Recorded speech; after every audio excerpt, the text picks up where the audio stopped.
Fala pessoal, tá começando mais um Gamecast. Aliás, mais um não, tá começando o primeiro Gamecast Trade Show. Olha só, em agosto de 2019, quase há 4 anos atrás, nós levamos ao ar o primeiro episódio do Gamecast e nem o mais otimista investidor poderia imaginar que iríamos surfar uma tendência de alta tão grande.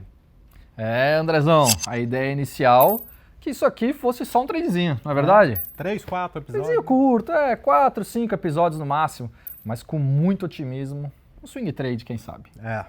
Mas lá se vão 4 anos, quase 200 episódios. Você lembra disso? Do primeiro? Lembro. Mais de 40 só episódios de game delas e milhões de pessoas alcançadas. Que baita operaçãozinha, hein? Tem que dar um tempo pra passar o negócio aí. É isso aí, ó. E de lá pra cá o Indec até ganhou cabelo. O meu continua igual, né? Bom, veja você. Só não sei se esse seria o episódio ideal pra falar esse negócio de cabelo aqui e tal. É Mas verdade. tudo bem. Se bem que o nosso lema é Bolsa de Valores sem mimimi, né? Então podemos fazer piada à vontade que ninguém vai fazer. Tempestade em copo d'água. Sacou? Não. Stormer. Entendi. Entendi. Então, ó, produção, da próxima vez, pede pro Bovaldo escrever o roteiro, tá? Tá. Porque essas piadas ficaram horríveis. Não é mesmo?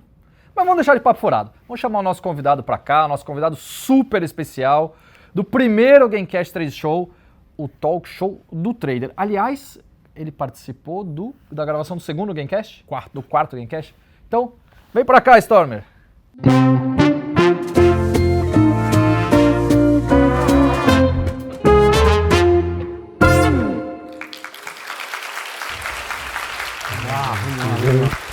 Isso aí.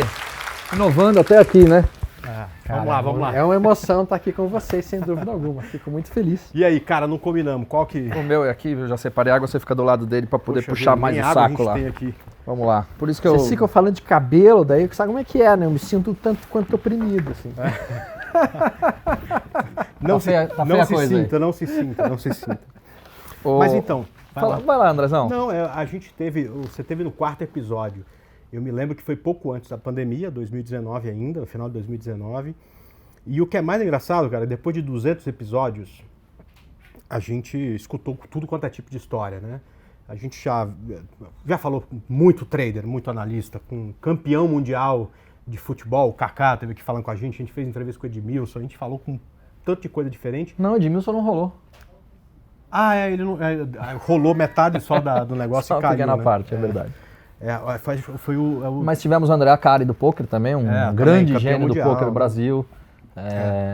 Outras pessoas, Zé Roberto Guimarães, técnico da seleção de vôlei, passou por aqui. A gente está falando personalidades, mas a gente poderia falar quantos traders mais ou menos desses quase 200 episódios? Muitos. E muita história. 120, talvez 130? Eu acho que até mais. Porque a gente de vez em quando recebia É verdade, eram dois. dois. Mas enfim, cara, a gente escutou um monte de história, cara. Mas até hoje a mais legal, aliás, o Gamecast fez uma tirinha disso, é a história do seu tio-avô na Guerra do Vietnã, lembra disso? Sim. Legal. A gente... Não, Ele era da 101ª Fuzileiros Navais, né? Foi, né? 3 anos e meio lá. Maluco já tá em posse. Isso é um trader vida louca, como se diz. Não, é legal. E ficou uma lição muito interessante, que naquela época a gente tinha a impressão de que o que ferrava o trader iniciante não era o conjunto de operações, era um dia ruim que ele tinha, né? E aí a ideia, contando aquela história, era de se concentrar no seu dia a dia e tentar, cara, fazer a coisa certa hoje para que no longo prazo você conseguisse acumular capital, né? Então aquilo foi uma das histórias que eu mais me lembro, cara, e do quarto Gamecast, faz quase 4 anos. Né? Verdade. Agora, de lá para cá, a gente falou sobre isso numa época, o Storm, que a Bolsa tinha subido 2016 praticamente inteiro, que ela começou a subir em fevereiro, né? 2017, tivemos lá Joesley Day, um pouco de queda, depois voltou a subir, novo topo. 2018, Guerra dos Caminhoneiros também caiu um pouco, mas voltou logo depois. 2019, aquela porrada que o mercado deu, principalmente com as small caps, né? Small caps subindo um monte, né? Quer dizer, era um mercado completamente diferente do mercado que a gente viveu a partir daí. A partir de 2020, né, aqui no Brasil, a gente entrou numa tendência meio esquisita e a partir de 2021, tendência de baixo no mercado, né? Mudou muita coisa desde então, né? Sim. Eu acho que esse foi um período muito, podemos dizer, um período muito fértil para a maior parte das pessoas que entraram no mercado. justamente porque deu a oportunidade de olhar como o mercado se comporta em diferentes fases. Tendência de alta, tendência de queda forte, tendência de lado e uma tendência de baixa que a gente está vivenciando nos últimos meses, digamos assim. Então, eu sempre digo o seguinte, sabe, André? Não tem nenhuma faculdade, não tem nenhuma escola que forme mais gênios de mercado que o mercado em tendência de alta. Porque tendência de alta, todo mundo é gênio. Todo mundo ganha dinheiro. Todo mundo ganha dinheiro. Se tu comprar Merposa, tu vai ganhar dinheiro. Tudo sobe. E aí tu acha que tu é o mestre, que tu sabe de tudo. E aí entra o risco, né? Muita gente acaba pedindo demissão do seu trabalho, acaba se jogando no mercado porque acha que o mercado vai ser sempre aquilo, e quando vira para baixa, tem as tragédias, né? Pois é, e nada melhor também do que a gente ter vivido, porque tem coisas que só se aprende vivendo, né? A gente ter vivido outros momentos como esse, por exemplo, eu me lembro de ter ficado no mercado durante um bom período sem vê-lo cair, até 2008, Sim. quando o mercado lentamente começou a perder força e aí ficou ali 6 meses caindo com muita força, ensinando pra gente coisas que a gente não tinha visto, o que era uma tendência de baixa. Depois a gente viu a recuperação em 2009, uma coisa linda, maravilhosa, né? Porque o mercado a partir de um certo ponto voltou a subir. Eu me lembro de um ativo chamado Residencial Rossi, RZ3, que subiu do final da crise de 2008 até o topo em 2009 que ela fez, tipo 600, 700%, uma coisa que não se vê a todo momento. E depois a gente viu o mercado lateral a partir daí, né? E um lateral com viés de queda. Sim. Que foi entre 2011 e 2014, e depois de 2014, queda forte. 2016, Exato. enfim. Então, a gente acaba passando por todos os ciclos, mas, assim, voltando a 2020, uma queda naquela intensidade eu nunca tinha visto e nem sabia o que fazer. Tanto não sabia o que fazer, que o que eu falei com os meus clientes, eu falei, a gente vai ficar de fora, isso aqui eu não conheço, eu não sei medir risco desse troço, né? E é claro, um tempo depois as coisas se acalmam, você volta para o mercado e tal, mas foi um período bem diferente, né? Eu acho que essa tua colocação é importante para quem está nos ouvindo em casa, porque sim, a experiência e à medida que tu vai vendo os padrões se repetindo, tu vai aprendendo com eles. Eu fiz outro dia um cálculo para observar quantos circuit breaks eu já presenciei na minha vida desde 98. Eu contei quantos foram. Foram 23 circuit breaks. Pois é. Eu assisti 23 circuit breaks. Só que eu nunca tinha visto um circuit break em que o mercado abriu num circuit break, como foi na questão da pandemia. Isso eu não tinha visto. Realmente foi de surpresa. Será que 2008... Nem 2001. Nem em 2001, com 11 de setembro, o mercado abriu, quando abriu 11 de setembro em 2001, cara, aquele troço abriu com uma queda de uns 8,5%, 9% de queda, e daí caiu mais 1,5% e abriu o circuit break. Agora, realmente foi uma situação muito inusitada, essa que a gente observou na pandemia, então foi uma vivência que acho que a maior parte das pessoas guardou na sua memória. E tem um conceito que eu trazia, e que eu sempre costumo fazer, e que acho que os amigos podem dar uma olhada nisso, que é a seguinte: se vocês fizerem um teste estatístico bem objetivo em, cara, tu vai comprar o mercado assim que sair de um circuit break, e tu fica comprado por 30 dias, o resultado médio que tu tem é de 8,5%. Positivo. Positivo. Quer ver outro... Sendo esse um sistema fantástico para o cara trabalhar. Abriu o circuit break, compra a abertura, na saída do leão do circuit break, segura por 30 dias. Acho que o Wesley Day é um caso O clássico. Wesley Day é um caso clássico, exatamente, é um caso clássico. 30 dias. Depois até caiu o mercado Sim, depois, isso. mas 30 dias depois Ele dá já tinha se ele dá uma recuperado, esperada, né? ele dá uma esperada. É algo interessante. Mas o Wesley Day... Ah, não, o Wesley Day a gente teve um circuit break. Teve. Abriu com 10% de queda. Abriu e depois, logo depois, chegou a 10% de E aí queda. isso começou a subir enlouquecido. Essas estatísticas, Storm, são muito interessantes. Eu vi uma que o Vlad soltou da última vez que o mercado chegou abaixo dos 100 mil pontos. Sim. Não sei se você viu aquilo também. Sim. Acho que foram 8 ou 9 vezes que o mercado, acima dos 100 mil pontos, voltou até ele, caiu abaixo e depois voltou a subir. E aí ele fez a estatística da última vez que 30 dias depois, 60 dias depois, 90 dias depois, todo mundo que comprou abaixo dos 100 mil pontos também ganhou um bom dinheiro. Sim. E aí, quando saiu isso, eu vi o estudo e até comentei, né? E mais uma vez deu certo, né? Porque a gente está talvez 90 dias depois de que caímos abaixo dos 100 mil pontos e a Bolsa... a gente está gravando no dia 16 de junho, isso aqui vai ao ar daqui uns 10 dias, mas neste momento a Bolsa está lá perto dos 120 mil pontos. Agora, por falar em estatística, estudo e tudo mais, eu lembro de no final do ano ver um um estudo seu que é impressionante, né? Porque você traçou. Eu só espero que você esteja errado a partir de agora. A partir de agora né? Mas o que o Stormer falou lá no final do ano? Que a bolsa iria cair abaixo dos 100 mil pontos, iria subir, chegaria a 118 mil. Isso. Só que depois só tem história triste. Diz que até o final do ano cai para 90. Então essa parte tomara que você erre, mas até agora deu tudo certo, né? Deixa eu tentar explicar um pouquinho o que é isso, só para as pessoas de casa tentarem entender o que é a ideia. A estatística ela nos ajuda muitas vezes para indicar qual que seria a direção que o mercado poderia fluir, sem dúvida alguma. E a gente utiliza muito essas ideias que o Vlad estuda bastante, ele faz uns estudos muito, muito bons em cima disso, sem dúvida alguma. Aliás, um abração pro Vlad aí. Daqui a pouco ele vai estar aqui com a gente. Eu tenho, por exemplo, uma ideia que eu já coloco aqui para os amigos. Se vocês colocarem o gráfico do Ibovespa num gráfico semanal nos últimos 20 anos, vocês calcularem a distância de um topo até um fundo maior de queda, vocês vão ver que essa distância fica em torno de 60% a 62% de amplitude de queda. O que significa que o mercado cai em torno de 60% em relação ao seu topo a cada 3, 4 anos. E essa é a oportunidade do cara fazer muito dinheiro. Porque quando acontecer essa queda de 60% em relação ao último topo, o cara começa a procurar se posicionar nos ativos, procurando por sinais de pivô de alta depois desses 60%. Quando tomar a posição, entra comprando e leva até o topo prévio. Usualmente... Pelo menos, né? Porque usualmente esse topo é rompido. Não, geralmente vai mais, vai muito mais. Geralmente vai muito mais.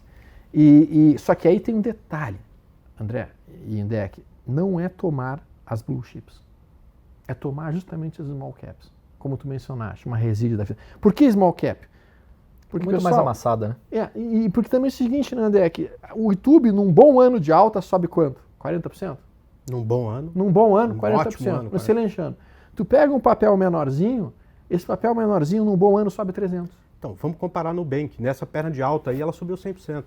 Então, as small caps, porque elas têm muito menos peso, elas não são os transatlânticos pesados das blue chips, quando tu tem um ano forte alta, quando tu espera ou tem uma expectativa forte alta no mercado, é nessas que tu tem que olhar, é para essas que tu tem que guardar os teus olhos, não é para as blue chips. A maior parte das pessoas vão para as blue chips e acabam tendo resultados que podem ser bons, mas não são tão bons quanto poderiam ser. Mas voltando para a questão do estudo que eu fiz ali, muito do meu estudo hoje, ele usa um pouco alguns conceitos do Larry Williams e alguns conceitos do Márcio Noronha de simetria sanfonada. Tá? Então, como é que o Larry Williams opera? Uma das estratégias que o Larry Williams costuma utilizar, ele tem o gráfico tique por tique dos últimos 50 anos do mercado americano. E daí ele pega todos os dias 16 dos últimos 50 anos, e ele consolida isso numa média, a média do movimento do dia 16 de junho dos últimos 50 anos. E daí ele vai procurar operar essas distorções. É fantástico o movimento, porque ele consegue localizar um retorno a essa média da composição dos últimos 50 movimentos. É algo fantástico. Eu tenho uma dúvida. Uhum. Você acha que no mercado americano isso é mais simples de se fazer do que no mercado brasileiro? Sim, sem dúvida alguma. Porque no mercado americano tu tem um acesso muito maior para base de dados do que a gente tem aqui. Mas eu digo até pela estabilidade de mercado. E também pela estabilidade da economia. Vamos e venhamos, a gente está no Brasil, e no Brasil até o passado é incerto, né, quanto mais o futuro. Então, de fato, o que a gente tem é uma situação muito... É muito difícil a gente saber qual vai ser a taxa de juros daqui a 2, 3 meses, daqui a 5 meses, como é que vai estar o dólar. Então, a gente tem muito mais variáveis aqui no nosso mercado interno do que eles têm lá nos Estados Unidos. E é por isso que eles conseguem ter uma previsibilidade da economia deles muito maior que a nossa. Então, sim, é mais fácil tu fazer esse tipo de estudo, é mais fácil tu entender o ciclo de mercado que eles têm lá. Eles têm um ciclo presidencial muito mais claro que o nosso ciclo presidencial aqui, né? E lembrando-se que este ano, como é o ano véspera da eleição presidencial americana, o que a gente espera para o mercado americano? Alta. Porque o ciclo presidencial americano diz isso. O que o ciclo presidencial nos diz lá para os Estados Unidos? O ano anterior à eleição, o presidente americano injeta dinheiro no mercado para realmente fazer a economia andar, para as pessoas ficarem otimistas, gostarem dele e ele se reeleger. Depois que ele se reelege, o que ele faz? Começa a tirar dinheiro do mercado, começa a fazer medidas de contenção de gastos, cai a popularidade dele, então vai ser um mercado em queda no ano que ele se elege, no ano seguinte que ele se elege, aí entra o próximo terceiro ano, ele volta a injetar dinheiro no mercado para conseguir uma nova reeleição. Então esse ciclo presidencial, ele é muito claro nos Estados Unidos, bem mais claro lá do que aqui, e esse tipo de estudo estatístico oferece realmente uma ideia. Claro que tu não vai comprar só por isso, mas tu vai esperar pelos sinais de entrada quando aparecerem as épocas teoricamente favoráveis. Então, você falou de esse ciclo do topo até o fundo leva 3 anos e meio, mais ou menos. A gente está a 2 do 131 mil, né? Exatamente. Mas voltando para a ideia desse movimento que a gente fez, porque a gente tinha, naquele vídeo do final do ano passado, eu coloquei inclusive a data que eu esperava o fundo. Eu esperava no dia 29 de março. Eu errei por 3 dias, porque foi dia 26 de março. Como é que eu fiz esse estudo? Se tu pegar o início do ano anterior até o que seria o fundo, do primeiro fundo mais importante do ano passado, tu vai poder contar quantos dias que foi esse movimento de ciclo de queda. Aí tu projeta esse mesmo tempo para o ano atual. E aí quando tu pega a distância de alta que aconteceu a partir do fundo do ano passado, de 2022, até o topo mais importante do ano, tu vai contar essa distância e tu vai colocar a partir do teu fundo. E por isso, fazendo esses cálculos, do ponto de vista de ciclo, nós esperaríamos um topo de mercado financeiro dia 16 de junho, hoje. Para mim, a minha projeção é hoje, de topo. Tá? E aí, a partir disso, retomarmos um movimento de recuo e pela projeção de perna, aí tu pega a simetria sanfonada do Márcio Noronha, que é uma ferramenta fantástica e maravilhosa, você tem que dar uma estudada nisso, sem dúvida alguma.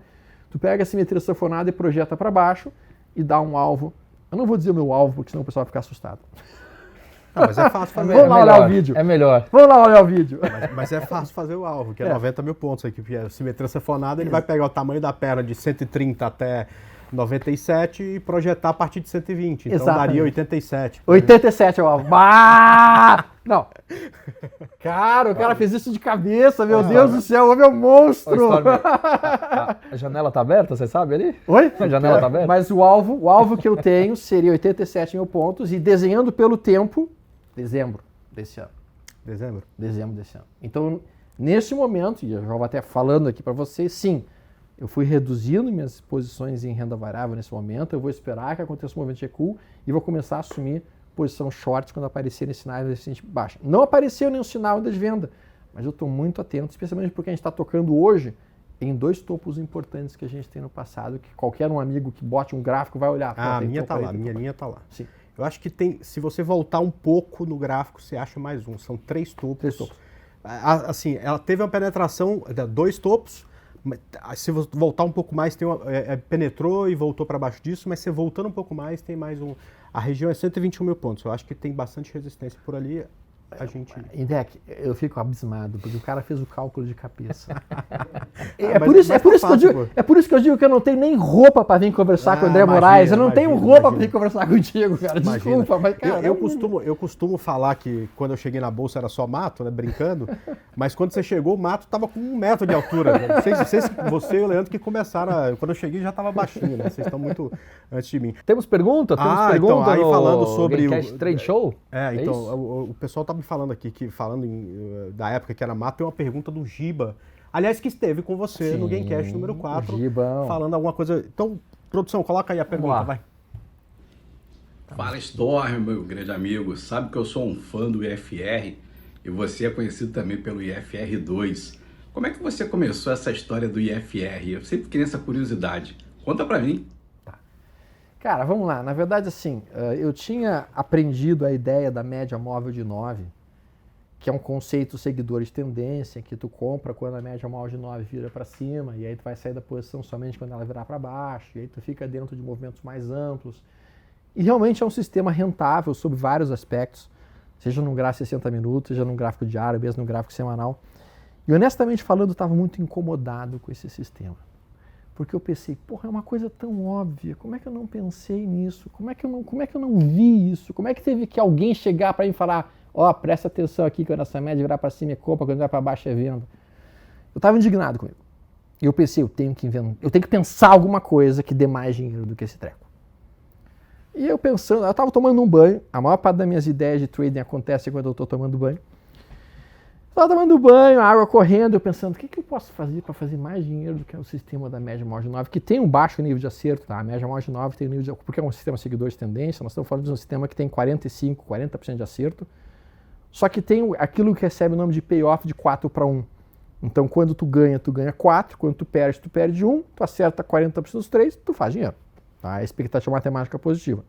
Aí eu pensando, bom, Na média móvel de 9, tu compra depois que subiu, para vender depois que subiu mais ainda. E virou para baixo.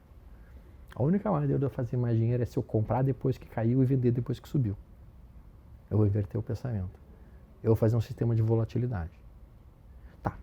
Se eu quero comprar depois que caiu e quero localizar o fundo, qual que é o melhor indicador que existe hoje do ponto de vista estatístico para localização de fundos? Aí veio os estudos lá do Welles Wilder, que é um cara, na minha opinião, talvez um dos últimos grandes gênios que a gente teve na análise técnica. Só para vocês terem uma ideia, o Welles Wilder lançou um livro chamado New Concepts in Technical Analysis. Se eu não me engano, 76, 78, mais ou menos essa data aí.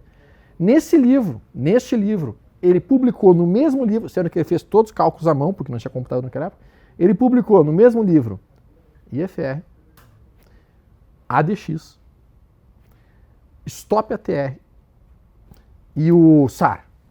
Só isso. Só isso. Em um livro, um primeiro capítulo, IFR. Ninguém conhecia o que era IFR. Ele falou, inventou o IFR. Segundo capítulo, ADX, DI+, DI-. Ninguém sabia o que era isso. Terceiro capítulo, SAR. Cara, em um livro, o cara redefiniu toda a análise técnica do mundo.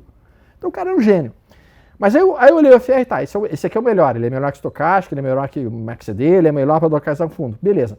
Só que o IFR é de 14 é muito longo, ele gera poucos sinais. Ele vai gerar um sinal, pega num gráfico diário, vai ter um sinal a cada 3, 4 meses para um IFR chegando lá embaixo. Isso é pouco, isso não gera rentabilidade. Então, cara, vamos reduzir o nível do IFR, vamos reduzir a periodicidade, fui reduzindo para 13, testei com 13, testei com 12, testei com 11, com 10, com 9, com 8. E daí, quanto mais eu reduzia, melhor a rentabilidade, maior o número de sinais. O nível de acerto se mantinha relativamente igual. 70, 75, 70, 75. Até que eu cheguei, então, no IFR de 2. Tá? De 2 períodos, que era o mais curto possível, que gerava um enorme número de sinais, praticamente uns 2 ou 3 sinais por mês em um papel. E eu comecei a pensar, tá, qual vai ser a saída? O que eu vou usar de saída? Não posso esperar que o IFR de 2 suba para 70, porque não vai dar tanto. Cara, isso é um sistema de trade rápido. Entrar e sair, entrar e sair. Então, quem sabe eu saio na máxima dos 2 últimos períodos. Ou na máxima do último período. Ou quem sabe, e durante muito tempo eu testei uma saída mais agressiva ainda, que é uma saída do próprio Larry Williams, que é uma saída que eu adoro. E quando tu ouve essa saída, tu te assusta. O Larry Williams tem uma estratégia que é a seguinte, ele entra num papel e ele sai no primeiro candle que ele estiver no lucro. Ah, que interessante. Primeiro trade que está no lucro, primeiro fechamento que ele estiver no lucro, botou o dinheiro no bolso e saiu fora. Eu perguntei para ele uma vez, por que tu faz uma saída tão rápida assim, esse troço pode continuar subindo? E daí ele falou uma frase que a gente estava almoçando, né, agora há pouco, e eu falei com o cara, olha, tem uma frase que diz o seguinte, ninguém fica pobre realizando lucro. E a frase é verdadeira. Então assim, quando tu bota uma saída tão curta, o nível de acerto dele explode para 95% dos trades que ele acaba fazendo. Para esse FR da Sinal precisa anteriormente ter tido uma queda forte. Então é naturalmente que no candle, que é de retorno à média, digamos assim, né, de correção daquele movimento, ele tende a ser um candle grande. Então pode parecer que um candle só seja muito pouco, mas evidentemente... Já é uma pancada. Já é, vamos lá, 1,5%, 2%, 2,5%. Porque, eu não sei se tu tens essa impressão, André, mas a impressão que eu tenho é que as pessoas elas fazem um swing trade esperando um alvo de position. Eles pegam e querem fazer swing trade. Stop de scalper, né? Com stop de scalper. Então o cara bota um stop bem curtinho, que é um alvo de 18%, 10%, 15%. Galera, isso não é swing trade. Swing trade é o quê? Vai botar um stop de 0,7%, 0,8% para buscar um alvo de 2,5%, 3%, e é um trade que vai durar 2 ou 3 dias. Em 2 ou 3 dias, porque é swing trade, é toma lá, dá cá, toma lá, dá cá, toma lá, dá cá. Isso é swing trade. Qualquer swing trade que dure mais do que 5 dias, não é swing trade, cara, vira suíno trade. É suíno trade, o cara tá lambança, não dá certo. Eu tenho que mudar o nome do meu, porque eu chamo de swing trade, eu acho que eu tô fazendo position. Tu tá fazendo position. Tu tá fazendo position. Porque, cara, o swing de fato é entrar e sair, entrar e sair, entrar e sair, entrar e sair. É não estar posicionado por mais do que uma semana. E deve ser posição mesmo. Sabe por que eu fico feliz? Quando completa aniversário de um mês que eu tô com papel. Ah, porra, eu fico super feliz. Cara, Mas que aí tu tá com legal. lucro de 12, 13, 15%. Exato. Quando dá certo a operação, sim. Você sabe que, olha só que engraçado, a primeira vez que eu ouvi falar em FR2, eu me lembro quando foi. No meio da crise de 2008, o Storm online, enfim, alguma transmissão. Sim. Naquela época não tinha negócio de analista, todo mundo operava e tal, a gente estava lá operando, o Storm tinha fechado o mercado, sei lá, queda de 6, 7% naquele dia, crise de 2008 e tal. Aí o Storm começa a falar, porra, tem um monte de sinal do IFR2, eu acho que vai dar um repique. Olha essa NET aqui. NET não é negociada, mas na época Sim. era negociada, era NET C4, Nessa se não me engano. Isso. E aí eu olhei e falei, eu não tô vendo nada nessa NET, não tem o que fazer aqui. Esse cara, vendo? o que esse cara tá inventando? Ó, o IFR aqui virou pra cima, eu falei, cara, que doido, eu vou comprar. Só que tinha encerrado o mercado, abriu o aftermarket. O Storm vai lá e me compra, sei lá, 5 mil papéis de NET C4 no aftermarket. Eu falei, esse cara é completamente doido, que tá louco, esse mercado em queda. Aí no outro dia, o gap de alta foi tipo de 5%, entendeu? Aí eu comecei a falar, cara... Faz sentido aqui. Pode ser que faça sentido, deixa eu estudar um pouco mais. É que a ideia é que exatamente essa, André. O que acaba acontecendo? Eu acho que tu tocaste em 3 palavras que, se eu pudesse definir o que é o mercado, eu definiria com essas 3 palavras que tu utilizaste. Retorno à média. O mercado é um eterno retorno à média. Ele se afasta, ele volta. Ele se afasta, ele volta. Se afasta para baixo, ele volta. Por isso que o FR2 acaba tendo um nível de acerto muito alto, porque ele pega um estado sobrevendido agudo do mercado, e ele pega este movimento de retorno à média, ele sai rápido, bota o dinheiro no bolso e espera o próximo. E acaba então tendo um nível de acerto muito bom. É óbvio que ele tem um problema sério, que é quando o mercado engata numa queda estilo pandemia, porque aí, numa situação de crash, uma situação violenta, como ele não tem um stop, ele tem um stop no tempo, Ele até pode ser utilizado com stop, existem formas que tu pode desenhar uma vez a amplitude do candle que tu comprou para baixo como teu stop. Mas a maior parte do IFR, da maneira como ele é feito, ele é um stop no tempo, que é 5 dias de trade. Pois é, agora olha só, 10 anos depois, eu ainda era um cara que não tinha um setup bom que tivesse o meu perfil para fazer essas operações de, por exemplo, greve dos caminhoneiros, Sim. economia porrando, tudo certo, tem um problema pontual que em algum momento vai ser resolvido. Eu Sim. sei que o mercado vai parar de cair, vai dar uma subida e que vai romper o teto. Eu não tinha um setup para aquilo. Aí eu estava... você estava aqui fazendo um curso qualquer, aqueles que você passa a semana inteira com o pessoal. Uma imersão, sim. Uma imersão. E eu fui lá, mesma coisa. Eu não me lembro qual papel. Esse de NET C4, eu nunca me esqueci. Mas mesma coisa. Você foi lá, viu o IFR2, o mercado vinha no processo de queda, você foi lá, comprou. Eu falei, amanhã eu vou ver como é que vai ser o resultado e tal. Aí no outro dia, eu não sei se você se lembra, até no Instagram você colocou lá, olha, deu certo. Eu falei, cara, eu vi ao vivo, cara, mais uma vez.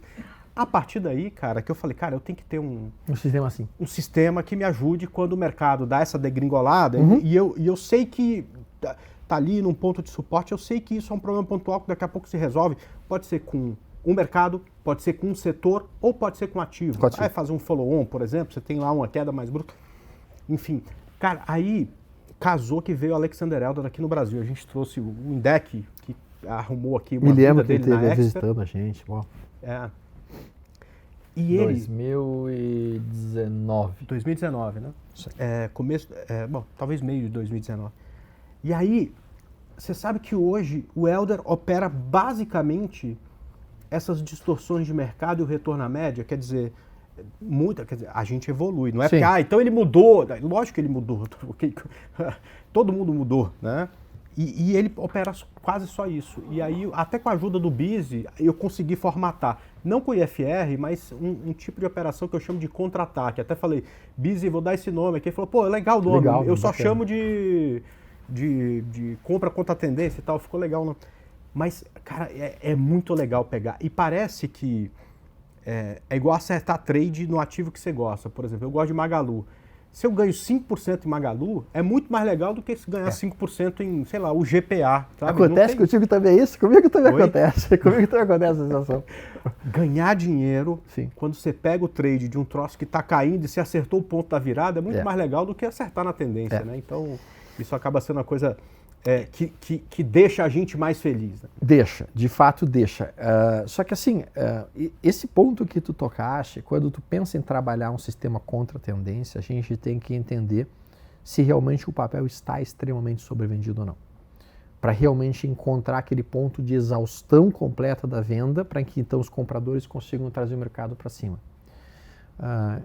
E eu tenho um modelo que eu já falo bastante, talvez já tenha ouvido falar, eu utilizo muito a banda de Bollinger para ajudar isso.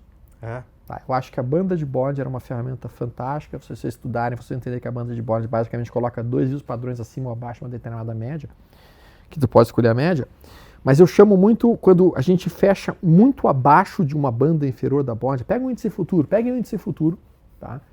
E vejam qualquer fechamento num gráfico diário que o índice futuro fechou extremamente abaixo da banda inferior da Bollinger. Tu tem mais de 83% de chance de o dia seguinte ser um dia de alta. Mas aí você não espera fechar dentro da banda, você vai pegar no rompimento da máxima do Kendo, por exemplo? Não, na verdade o que eu faço? Fechou abaixo da banda inferior da Bollinger. Você já compra do fechamento? Eu tenho 2 alternativas. Se fechou muito abaixo, eu já compro esse fechamento. E daí eu pego a metade dessa barra, projeto para baixo com o meu stop e deixo um stop ali. Se o dia seguinte já der o movimento de alta, no dia seguinte, no gap de alta, eu já estou no lucro. Passou para frente. Já passo para frente e boto meu dinheiro no bolso. A outra conduta, se acontecer o próximo movimento, que é o que eu prefiro, tem aquela barra enorme, aquela barra gigantesca, que eu chamo barra Shaquille O'Neal. Eu chamo de barra Shaquille O'Neal, uma barra gigantesca. Aí tu olha o tamanho do troço, abaixo da banda inferior da Bollinger, e no dia seguinte abre um gap de baixa. Cara, quando abre esse gap de baixa, honestamente, se vocês estiverem na frente da tela do meu computador, vocês vão ver fazer assim, ó. Eu vou estar salivando, tipo assim. Me dá que eu quero. Porque vai fechar o gap, mas antes cara, de qualquer sinal, você já... Eu já tô preparado para fazer a tomada de posição assim que acontecer esse gap de baixa, depois de uma barra gigantesca. Por quê? Como é que você projeta o stop? Cara, novamente o stop nessa situação, abriu o gap de baixa, eu vou imediatamente tomar a posição, pego a amplitude da barra aqui anterior, fechada, a barra que fechou abaixo da borda, jogo metade dela para baixo e meu stop fica ali. E com isso eu tenho um risco calculado. E o meu alvo onde é que vai ser? Sabe onde é que é o alvo? É na abertura da barra enorme que fechou pela primeira vez abaixo da banda inferior da Bollinger. Aí dá um payoff gigantesco. Isso é lindo de fazer, isso é uma estratégia muito... Você não acredita em mim. Não acredita em mim. Peguem o gráfico, voltem 2, 3, 4, 5 anos e procurem por essas situações e testem. É isso que vocês devem fazer. Eu sempre digo, André, que talvez o maior erro que eu tenha cometido quando eu entrei no mercado foi que eu entrei muito ingênuo, acreditando que o que estava escrito nos livros, o que estava escrito na literatura, está escrito no livro, isso deve funcionar. Ou até funcionaria lá nos Estados Unidos. Sim, esse que é o ponto. Não tinha nem liquidez para metade das coisas. Aí eu fui pegar os candlesticks que lá o Steven Nison fala no livro, trouxe aqui o mercado brasileiro. Cara, para o mercado brasileiro, na época, e eu acho que até hoje, pelos testes que eu fiz, não funcionam. Porque falta liquidez. Exato. Né? Um martelo feito, por exemplo, numa mudou distorção... muito também, André. Melhorou. A liquidez está melhorando. Claro. Vamos pegar nos últimos, 6, 7, 8 anos atrás, a gente tinha uma liquidez de 5 bi, 6 bi de média diária de volume negociado. Hoje, eu me lembro. Na eleição passada aí, a gente bateu mais de 40 diariamente, né? Não, IDEC, mudou, IDEC, mas não tem nem como comparar o poder de um martelo no mercado americano com o poder de um martelo no mercado brasileiro, cara. E aí eu vim pra cá, não fiz os testes. Então o que você em casa tem que fazer? Quando você ouvir qualquer sistema operacional, não é simplesmente começar a utilizar ele amanhã. Pega o sistema, tá, então, vamos lá, o Moraes disse que é para fazer assim. Eu volto 2, 3, 4 anos e vou procurar por todos os sinais que teoricamente eu teria trabalhado. Aqui deu gain, aqui deu loss, aqui deu gain, aqui deu loss, aqui deu gain, aqui deu loss. Essa é a estatística. E se metade do resultado da estatística tu achar bom, tu pode começar a estudar um pouco mais esse sistema. Cara, é assim que tem que ser. Muito bom. Stormer, tem mais uma pergunta. Eu tenho várias perguntas para você também, mas vamos lá que a produção está chamando aqui mais uma. Fala, Stormer, que prazer poder aí falar com você, né? Eu que sou seu fã, né? Aprendi muito gerenciamento de risco contigo E baseado nisso, eu quero te perguntar, para você, qual que é o seu melhor operacional? A gente sabe que sempre tem o nosso queridinho. Qual é o seu melhor operacional? E esse operacional é o que tem o melhor fator de lucro, expectativa matemática? E qual é o seu operacional que tem o maior fator de lucro, expectativa matemática? Valeu. Beleza, Zé Rico. Bom, vamos lá. Vamos por partes, tá? Se eu tivesse que enunciar se eu tivesse que escolher somente um sistema operacional para operar pro resto da minha vida, porque é o meu sistema preferido, não seria nem o FR. É? Eu tinha feito na verdade tem uma planilha de todos os movimentos que eu fiz desde 98 até hoje, e o sistema operacional que mais tinha me dado dinheiro até hoje na minha vida era o legado financeiro, operando um gráfico semanal, position, esperando o FR14 abaixo do nível 40 em papéis com bons múltiplos, toma a posição, leva o trade por 4, 5, 6 meses e fecha a posição com o FR14 acima de 75. Isso era o que mais tinha me dado dinheiro, isso até mais ou menos 2015, 2016. Quando o FR2 ultrapassou o sistema, comecei a usar mais frequentemente o FR2 e começou a me dar mais dinheiro. Só que hoje não é mais o FR2, hoje o meu sistema realmente, é como tu mencionaste, a gente vai evoluindo. O meu sistema de trade preferido é um sistema muito complexo, é um sistema extremamente difícil. Cara, isso é um sistema que tem que ter um PhD na NASA para entender. Máximas e mínimas. Eu boto uma compra na mínima do último candle e a venda na máxima do último candle. Acabou o sistema. Só isso? Sim. O stop tem um stop no tempo, 3 candles. Mas não a qualquer momento? Não, qualquer momento. A qualquer momento? Qualquer momento, qualquer tendência de baixa, tendência de alta, tendência de lado, entrada na mínima do último candle, saída na máxima do último candle ou no terceiro dia. Acabou.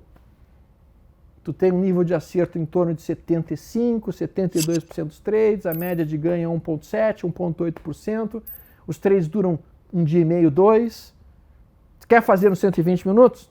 Também dá.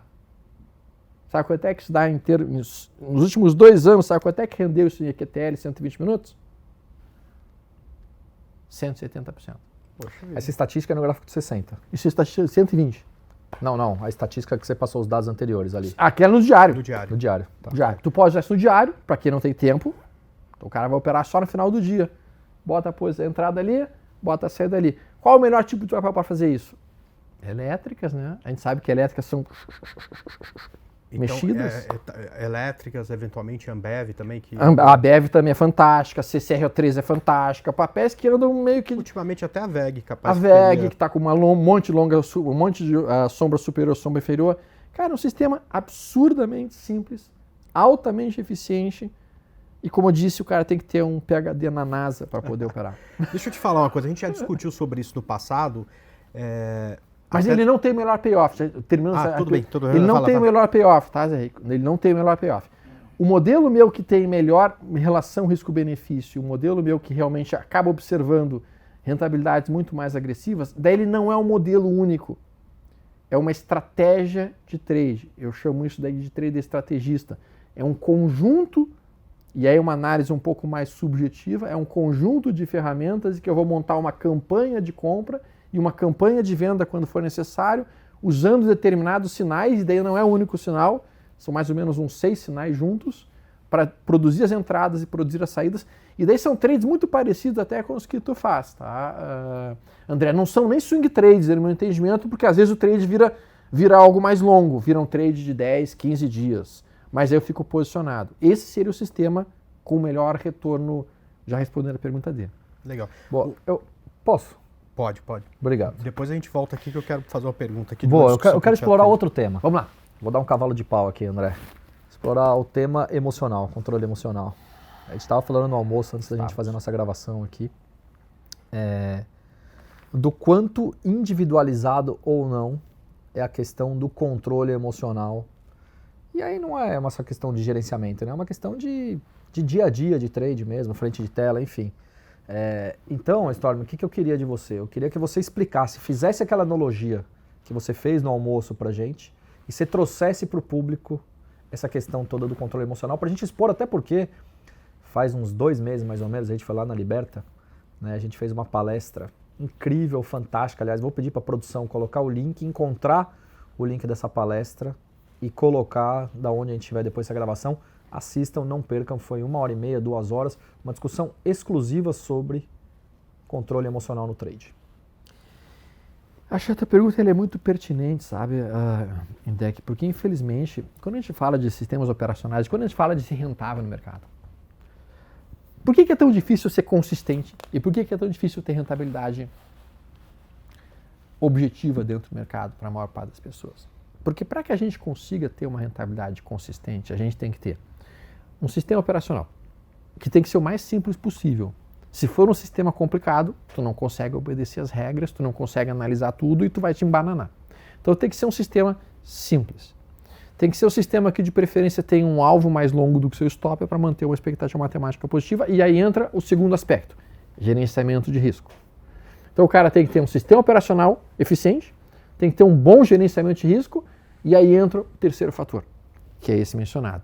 O controle da sua mente, o controle das suas emoções e tu evitar de ficar viciado, tu evitar de ficar literalmente enlouquecido apertando o botão de compra e venda, porque aquilo dá uma adrenalina, aquilo dá um rush, aquilo dá um baratão.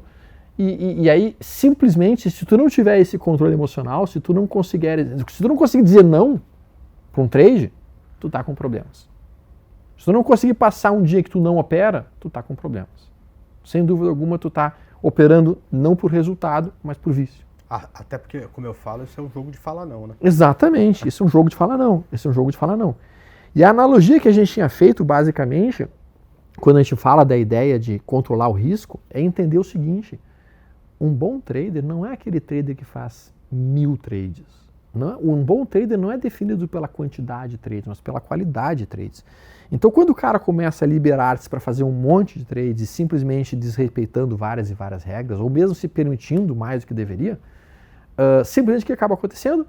Ele acha que ele tem uma metralhadora com balas infinitas e ele sai atirando para tudo que é lado. E ele não seleciona o trade com precisão.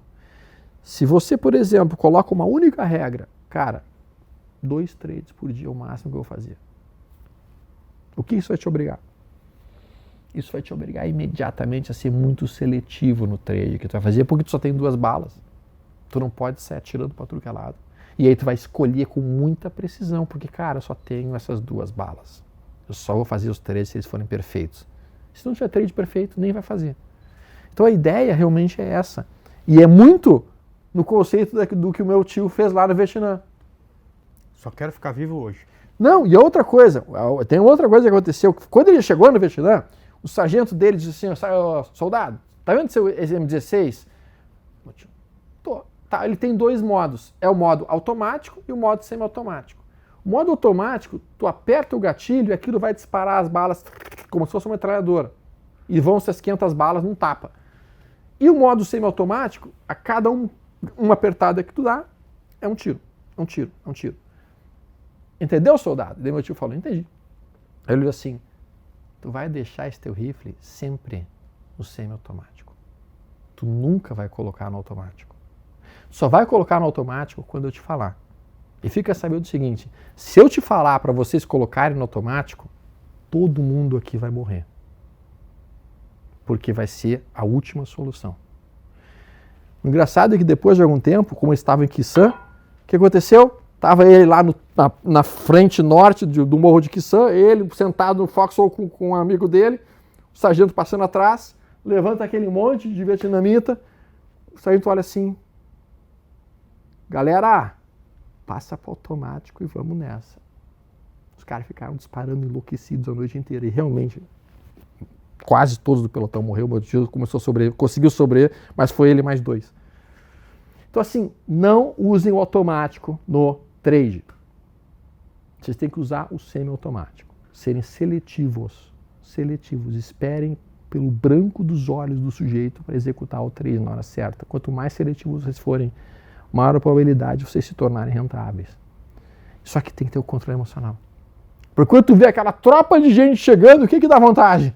De sair atirando. Aliás, você tá contando a história do seu tio? Eu acho que o pessoal aqui, a produção separou. Vamos assistir? Vamos lá, claro. Vamos lá. O meu tio, tá? Ele teve a infelicidade de participado da Guerra do Vietnã. Meu tio, então, serviu como fuzileiro naval americano na Guerra do Vietnã. E eu cheguei pra ele e falei, mas tio, como é que tu sobreviveu àquela guerra? Porque, afinal de contas, um monte de gente morreu lá, né? Ele disse assim, Alexandre, minha preocupação era sobreviver dia após dia. Quando eu acordava, eu pensava, eu tenho que sobreviver hoje. Eu tenho que sobreviver hoje. Eu tenho que sobreviver hoje. Então ele fazia de tudo pra sobreviver dia. Ele não pensava em sobreviver à guerra. Porque se ele tivesse que pensar em sobreviver à guerra, provavelmente ele ia ficar, ontem eu me dei muito bem, matei não sei quantos inimigos, e ele ia ficar ousado, agressivo, e no dia seguinte eu ia matar ele. E ele disse exatamente isso. Vários e vários oficiais que a gente via, quando eles faziam uma coisa muito, muito mágica e muito corajosa num dia, no outro dia eles morriam, porque os caras ficavam ousados. Ousados, né? E eles achavam que eles tinham sido abençoados, que eles iam morrer. Afrouxavam o gerenciamento de risco. Exatamente. Por aí. Cara, ficou muito bom, cara. Ficou muito bem feito. Mas é exatamente isso que acaba acontecendo, é afrouxar o gerenciamento de risco. E tem uma coisa que a gente comenta muito com o pessoal que está lá conosco, que é o seguinte, se vocês forem olhar também no mercado, o que a gente vai ver? Nós vamos ver barras amplas, gigantescas às vezes, e a barra seguinte é uma barra estreitinha, não direcional. Depois uma outra barra ampla, depois outra barra estreita. Depois outra barra ampla, outra barra estreita. Ou seja, barras gigantescas, que o Oliver Velho chama de barra elefante, ela antecede uma barra minúscula, que geralmente é um Search and Destroy Day. Esse é o motivo pelo qual a maior parte das pessoas perdem dinheiro no Day Trade. Porque no dia anterior ela ganhou 2.000 pontos, ouviu alguém ganhar 2.000 pontos, dorme pensando nisso, sonha a noite inteira com isso, acorda 10 horas da manhã e ele fala, vai ser mais uma barra elefante, e aí o cara rompe topo fundo e vai estopando sem parar. Né? Cara, como é bom conversar com gente que sabe mercado, que entende mercado, porque tu já sacou a ideia. O que acaba acontecendo com a pessoa é justamente o seguinte, o cara tá lá operando dentro do controle de risco dele, fazendo os trades direitinho, e daí ele pega aquele dia da barra elefante, e daí ele faz um resultado bom. Ele faz um resultado bom naquele dia. Só que ele olha aquele movimento de barra e pensa assim, cara, se eu tivesse entupido aqui 500 contratos, eu tinha feito 90 mil no dia e eu fiz só aqui R$900, fiz aqui só... Amanhã eu vou atuchar. Só que amanhã o que é? É um dia de Search and Destroy Day, porque o mercado está cansado de subir, porque já subiu muito no dia anterior, os compradores estão exaustos, o cara entra tomando uma posição violenta e daí ele toma ali uma gigantesca perda.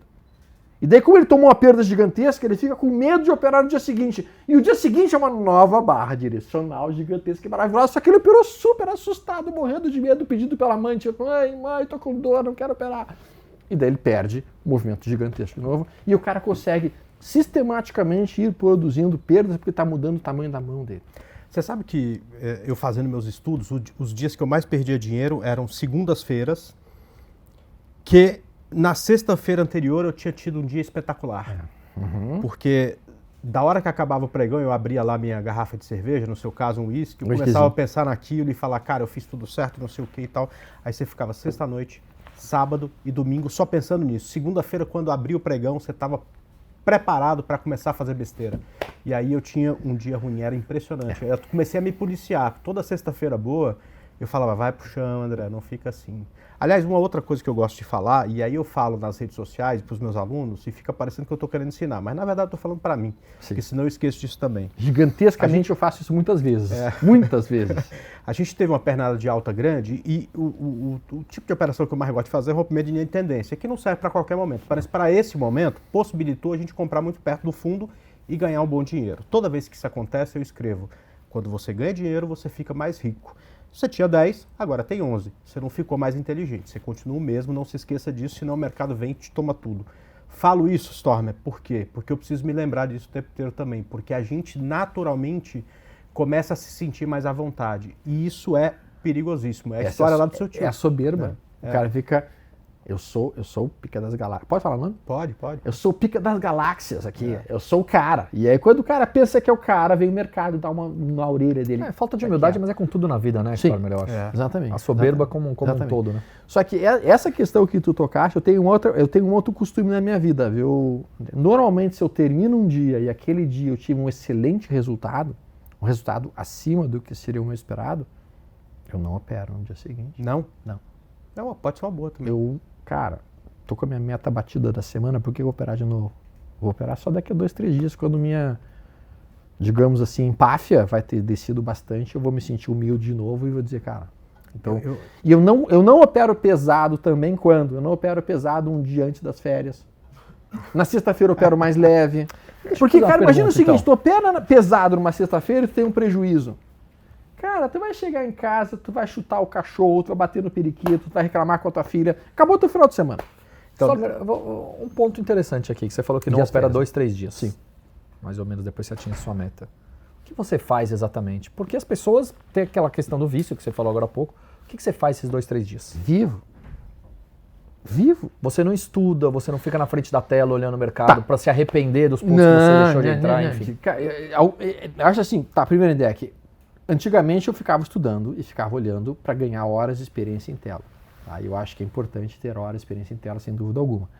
Mas de uma maneira geral, sendo muito franco, esse é um ponto que eu queria conversar com os amigos, tá? Um trader nunca se arrepende do que ele faz. Esqueça a palavra arrependimento.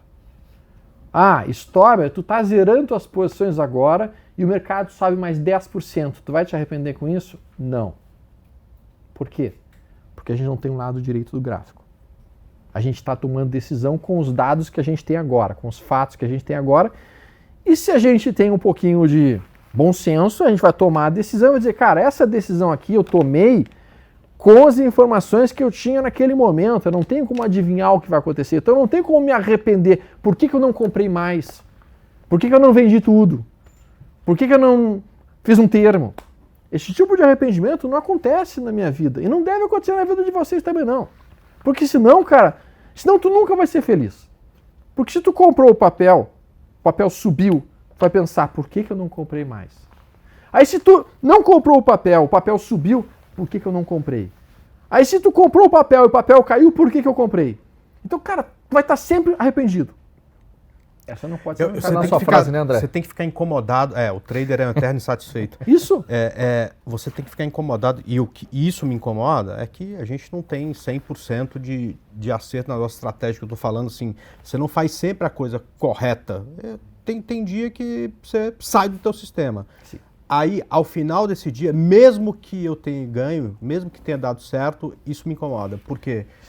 Isso não pode acontecer. Mas não é uma guerra que você vence, é batalha todo santo dia. Então, todo dia você tem que fazer a coisa certa e tem dia que você não consegue. Esse dia me incomoda. Agora, eu saí da operação esses dias, a gente saiu de Petrobras, ela subiu mais 2, 3 dias. Cara, chegou no meu alvo, não tem problema, acabou. Não tem... Tu seguiu o teu plano. Exato. Esse ponto que tu tocaste é um ponto muito importante que eu quero que os amigos em casa pensem a respeito. Não existe nenhum sistema operacional que tenha 100% de acerto. A maior parte dos bons sistemas operacionais tu vai acertar 65%, 70% dos teus trades. E tá ótimo. Tá ótimo, tá? Se tu botar o alvo um pouco mais longo, vai reduzir o teu nível de acerto com 50%. Se tu botar o teu alvo 1.5, 2, tu trabalha com alvo de 3 em média, né? 3, mas eu faço parcial. Eu trabalho com alvo de 1,5 e pronto. Por isso que eu acabo tendo, às vezes, um pouquinho de nível de acerto um pouquinho mais perto de 70%. Mas a gente sabe que a gente vai acertar 70%, a gente sabe que a gente vai errar 30%. E a gente não pode ficar triste porque a gente levou um stop naqueles 30%, porque isso faz parte da vida. E tu sabe como é que eu aprendi isso, André? Durante muito tempo, eu exerci medicina, né? E eu me lembro de uma época que eu estava como cirurgião num pronto-socorro de Porto Alegre, e veio um paciente que tinha levado um tiro de um assalto, e o tiro trespassou a aorta, eu estava de plantonista lá, a gente foi correndo para o bloco cirúrgico com o cara. Cara, foram umas 7 horas e meia de cirurgia para tentar suturar, fazer as coisas necessárias. Depois de 7 horas e meia, o cara morreu. No final da cirurgia acabou falecendo. E daí eu tive que falar com a família, tomar essa e tal. Foi algo realmente muito ruim. Cara, eu passei umas 2 semanas mal, bem mal. E aí o contratado chegou, Gustavo, o que está acontecendo aí que tu tá chateado? Eu expliquei a situação. Ele falou assim, cara, tem que entender uma coisa. Tu fez tudo que tu podia. Fiz. Assim é a vida. O que importa é que tu fez tudo que tu podia. Tu fez tudo que deveria ter sido feito. Só que às vezes nós vamos perder pacientes. A vida é assim. Às vezes tu perde paciente. E tu tem que aceitar isso. Assim como acontece no mercado. Tu vai fazer o teu trade perfeito, o ponto de entrada certo, teu stop está no lugar certo, teu alvo está no lugar certo. O mercado vai lá e ele te stopa. É tua culpa? Não. É um erro? Não. Isso faz parte, infelizmente, da estatística. E à medida que tu começa a aceitar isso, cara, isso te alivia dramaticamente. Aí a única coisa que você tem que ter feito é estudar a estratégia, né? Exato. Porque se você sabe que depois de 100 operações você acerta 70 e erra 30, a próxima operação não vale quase nada, é só uma fração de um todo. Exatamente. E o que você tem que ser perfeito é encaixar a sua estratégia ali. Se você encaixou e sabe que ao final de 100 você acerta 70 e erra 30 com bom payoff, se ela vai dar certo ou não, deixa de ser importante. Exato. Com isso, você consegue executar a estratégia com mais facilidade. Não Exato. vai tirar o stop no momento ruim, não vai ficar ganancioso quando chegar no alvo. Isso me ajudou bastante. Eu falo isso de vez em quando o cliente fica bravo comigo. Sim. Eu sou analista, né? Então eu indico. Sim. E aí o cara fala, André, vai dar stop. Eu falei, cara, essa operação não vale nada. A gente Sim. tem que controlar, é a nossa sequência, carteira. isto. E o cara às vezes fica bravo. Depois ele percebe que realmente, se a gente for ficar preocupado com aquela, a gente deixa de enxergar o todo. E o que vale não é o que você tem no final de operação. É o que você vai ter daqui a 3 meses, 6 meses, 1 ano, né? O teu capital inteiro. Né? Então isso... Exatamente. Só que tem uma questão que eu queria abordar com vocês, que é a seguinte, assim, qual que é o conceito que vocês têm de sucesso? Cara, sucesso pra mim tá ligado com felicidade. Tá. Qual que é o teu conceito, Dé? Eu acho que é consequência da sua entrega. Tá. Legal. Olha só. A maior parte das pessoas acaba colocando sucesso como resultado financeiro. O cara tem tantos milhões na conta do banco, ou o cara tem não sei quantos mil seguidores. Isso não é sucesso, pessoal. Desculpa, não é sucesso. Porque o cara pode ter um monte de vários e vários milhões nessa conta de banco, mas ele fez isso enganando outras pessoas. Tu acha que isso é um sucesso? Roubando de outras pessoas, tu acha que isso é sucesso? Ou pode ser um cara infeliz também. Ou pode ser um cara infeliz. Então, assim, o meu conceito de sucesso, e está atrelado muito à ideia de trading, qual que é? Sucesso é paz de espírito. E a paz de espírito que tu tens quando tu consegue olhar e falar, eu fiz tudo o que eu podia. Esse é o meio, né? Eu toda a sua entreguei tudo o que eu podia. E aí quando tu tem essa certeza que tu entregou tudo o que tu podia, que tu fez teu máximo, pode não ter dado certo. Mas tu vai dormir de noite falando, cara, eu fiz. É isso aí. Perfeito. Isso é sucesso. Vamos lá que tem outra? Vamos lá. Solta aí, produção. Grande Storber, tudo bem? Vou deixar uma perguntinha aqui, vamos lá. Para você hoje, nas suas operações, nos seus trades, o que é mais importante? Uma visão discricionária bem elaborada ou seguir com disciplina os setups e os objetivos? É isso aí, grande abraço. Grande perigoso. Agora o Felipe me colocou numa saia justa. Pô, Né? ele falou de palavras aí que eu nem sei o que é direito. Ó, tá vendo? Cara, então eu vou tentar traduzir a ideia dele. A pergunta, hoje, tá? No mundo de trading, existem 2 tipos de análise técnica. A análise técnica objetiva, que utiliza sinais extremamente binários. Dá um exemplo de um sistema binário. Estocástico lento de 8 caindo abaixo de 20, você compra a posição no fechamento daquele candle e você vai fechar a posição quando o estocástico lento de 8 for para cima de 80. Isso é um sistema, tem trade sim ou não. Tu não tem que fazer uma interpretação subjetiva da tendência, uma interpretação subjetiva do candle, uma interpretação subjetiva se está próximo de um suporte ou não. Tu vai seguir aquilo sempre. Então isso é um sistema objetivo e automático. O que é um sistema discricionário? O sistema discricionário é aquele que te permite tomar decisão. Eu vou olhar se estou perto de um suporte, eu vou olhar se a tendência é de alta, eu vou olhar como é que está o volume, eu vou dar uma olhada se está entrando comprador nos outros índices. E aí com isso tudo tu reúne uma decisão. Cara, o mercado acho que está virando para cima, eu vou tomar essa posição. Isso é um sistema discricionário. Respondendo a pergunta do Felipe, um trader excepcional que seja discricionário, ele vai fazer mais dinheiro que um trader objetivo. Só que a dificuldade é tu te tornares um trader excepcional sendo discricionário. O Messi do trade, ele... Isso. Então, assim, existe uma curva de aprendizado muito longa para chegar naquele trader discricionário que é altamente rentável. Enquanto que um trader que já abraça o conceito objetivo, cara, em 5 minutos aqui eu coloco um gráfico, eu ensino o sistema operacional para ti, tu está executando exatamente o mesmo ponto de compra que eu, exatamente o mesmo ponto de venda que eu, amanhã, com os mesmos resultados que eu tenho com 22 anos de mercado. Só que os níveis de resultado acabam sendo menores, porque a gente vai ter períodos de recuo naquele modelo, a gente vai ter períodos que o modelo não vai estar tão bom naquele mercado, enquanto que um trader discricionário vai ver que o mercado está ruim, ele vai reduzir a mão, ele vai parar de operar naquele período, e o cara que está operando o sistema objetivo, ele vai continuar operando dentro do sistema objetivo dele. Então, respondendo para o Felipe, eu acho que o trader discricionário, num prazo mais longo, se ele conseguir chegar no prazo mais longo, ele vai fazer mais dinheiro. Mas eu acho o caminho a ser trilhado muito mais simples e muito mais instantâneo nos modelos objetivos. E hoje, eu, com esses 22 anos que eu estou no mercado, eu só uso modelos objetivos na minha vida.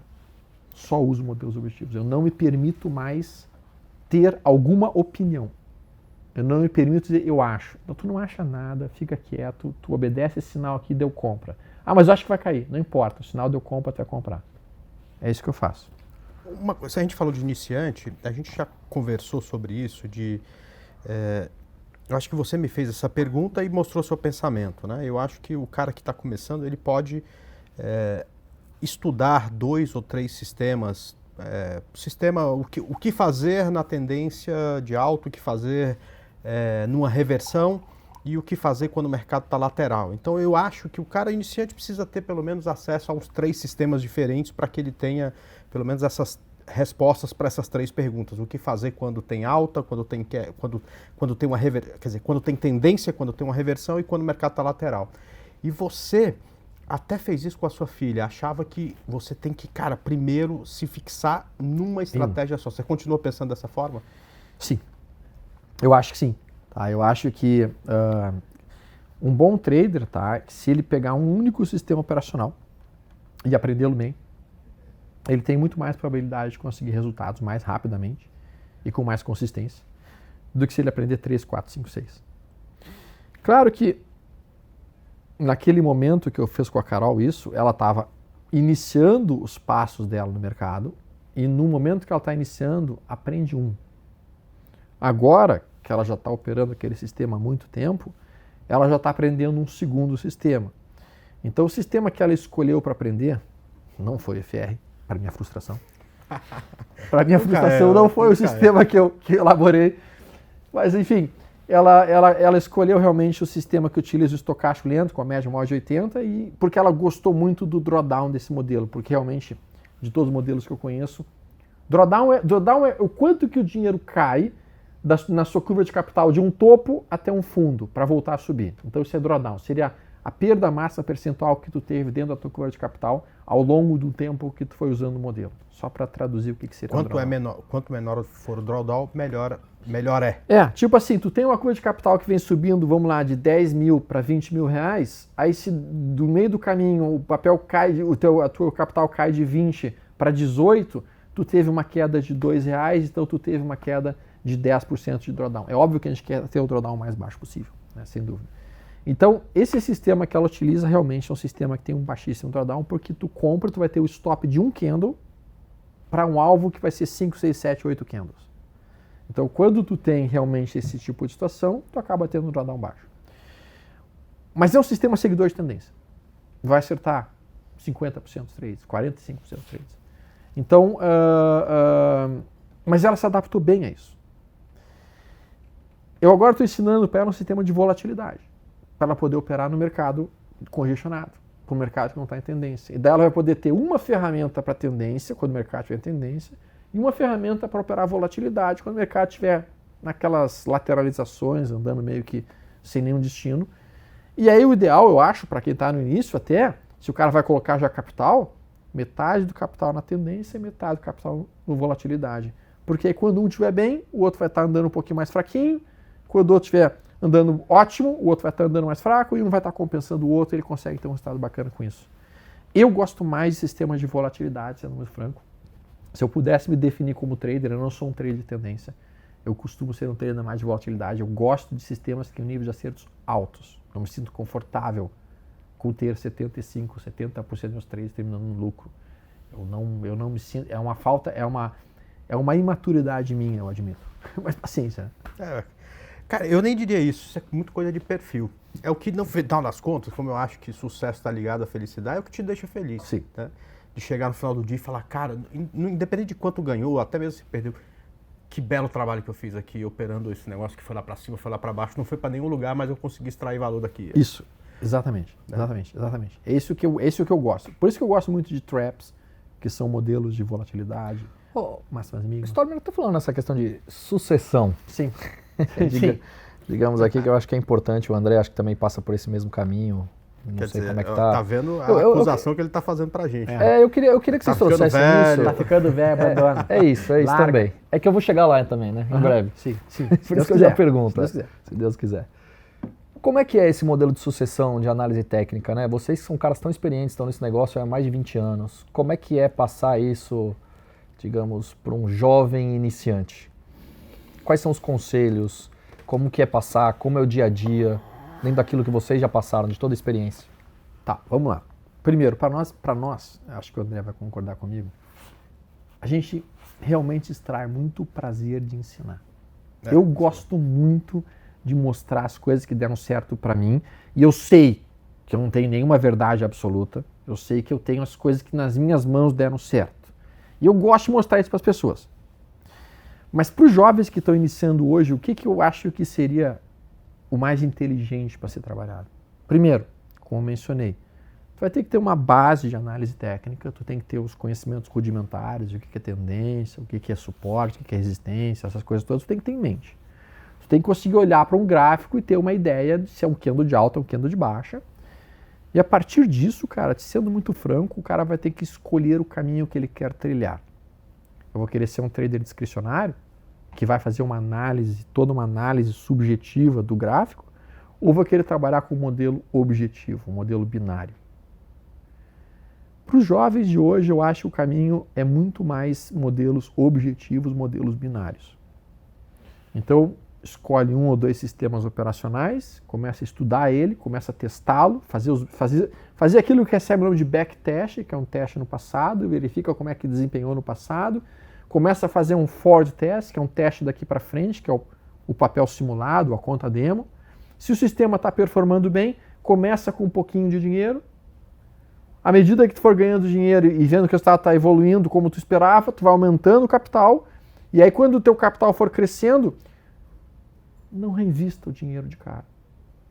Os lucros que tu tem no mercado, tira do mercado de renda variável, traz para outro tipo de investimento, traz para fundo imobiliário, traz para um ETF de renda fixa, vai trazendo os lucros para outra coisa e vai construindo outras caixas de patrimônio, outras fontes de receita. Ou seja, seja um especialista naquilo que está fazendo. Isso. Foco naquele negócio. Isso. Não precisa ser o generalista. Não. Isso é um ponto... Cara, eu acho que tu pegaste a ideia. O Bruce Lee, ele tinha uma frase que era a seguinte, olha a frase do cara. Eu não tenho nenhum medo de lutar contra um sujeito que treinou 1000 tipos diferentes de chute uma única vez. Eu luto com esse cara em qualquer momento. Porque esse cara treinou 1000 chutes diferentes uma única vez. Cara, esse cara não sabe dar nenhum chute bem. Eu tenho muito medo de lutar contra um cara que treinou um chute 1000 vezes repetidas. Porque se esse cara encaixar o golpe, acabou. Ele acaba o combate. Então, sim, sejam especialistas. E aí, infelizmente, para os mais jovens, estudem Python, estudem programação, C++, porque o futuro é de trade quantitativo. O futuro é robô, o futuro é inteligência artificial. É isso que vai dominar o mercado. É isso que já domina o mercado dos Estados Unidos hoje. Vocês viram qual que é o nível da quantidade de... Você sabe, só para vocês terem uma ideia, pessoal, 85% das ordens da Nasdaq hoje, das ordens que são feitas intradiárias da Nasdaq, são feitas por robôs. 85% das ordens. Isso é o que vai acontecer aqui, cara.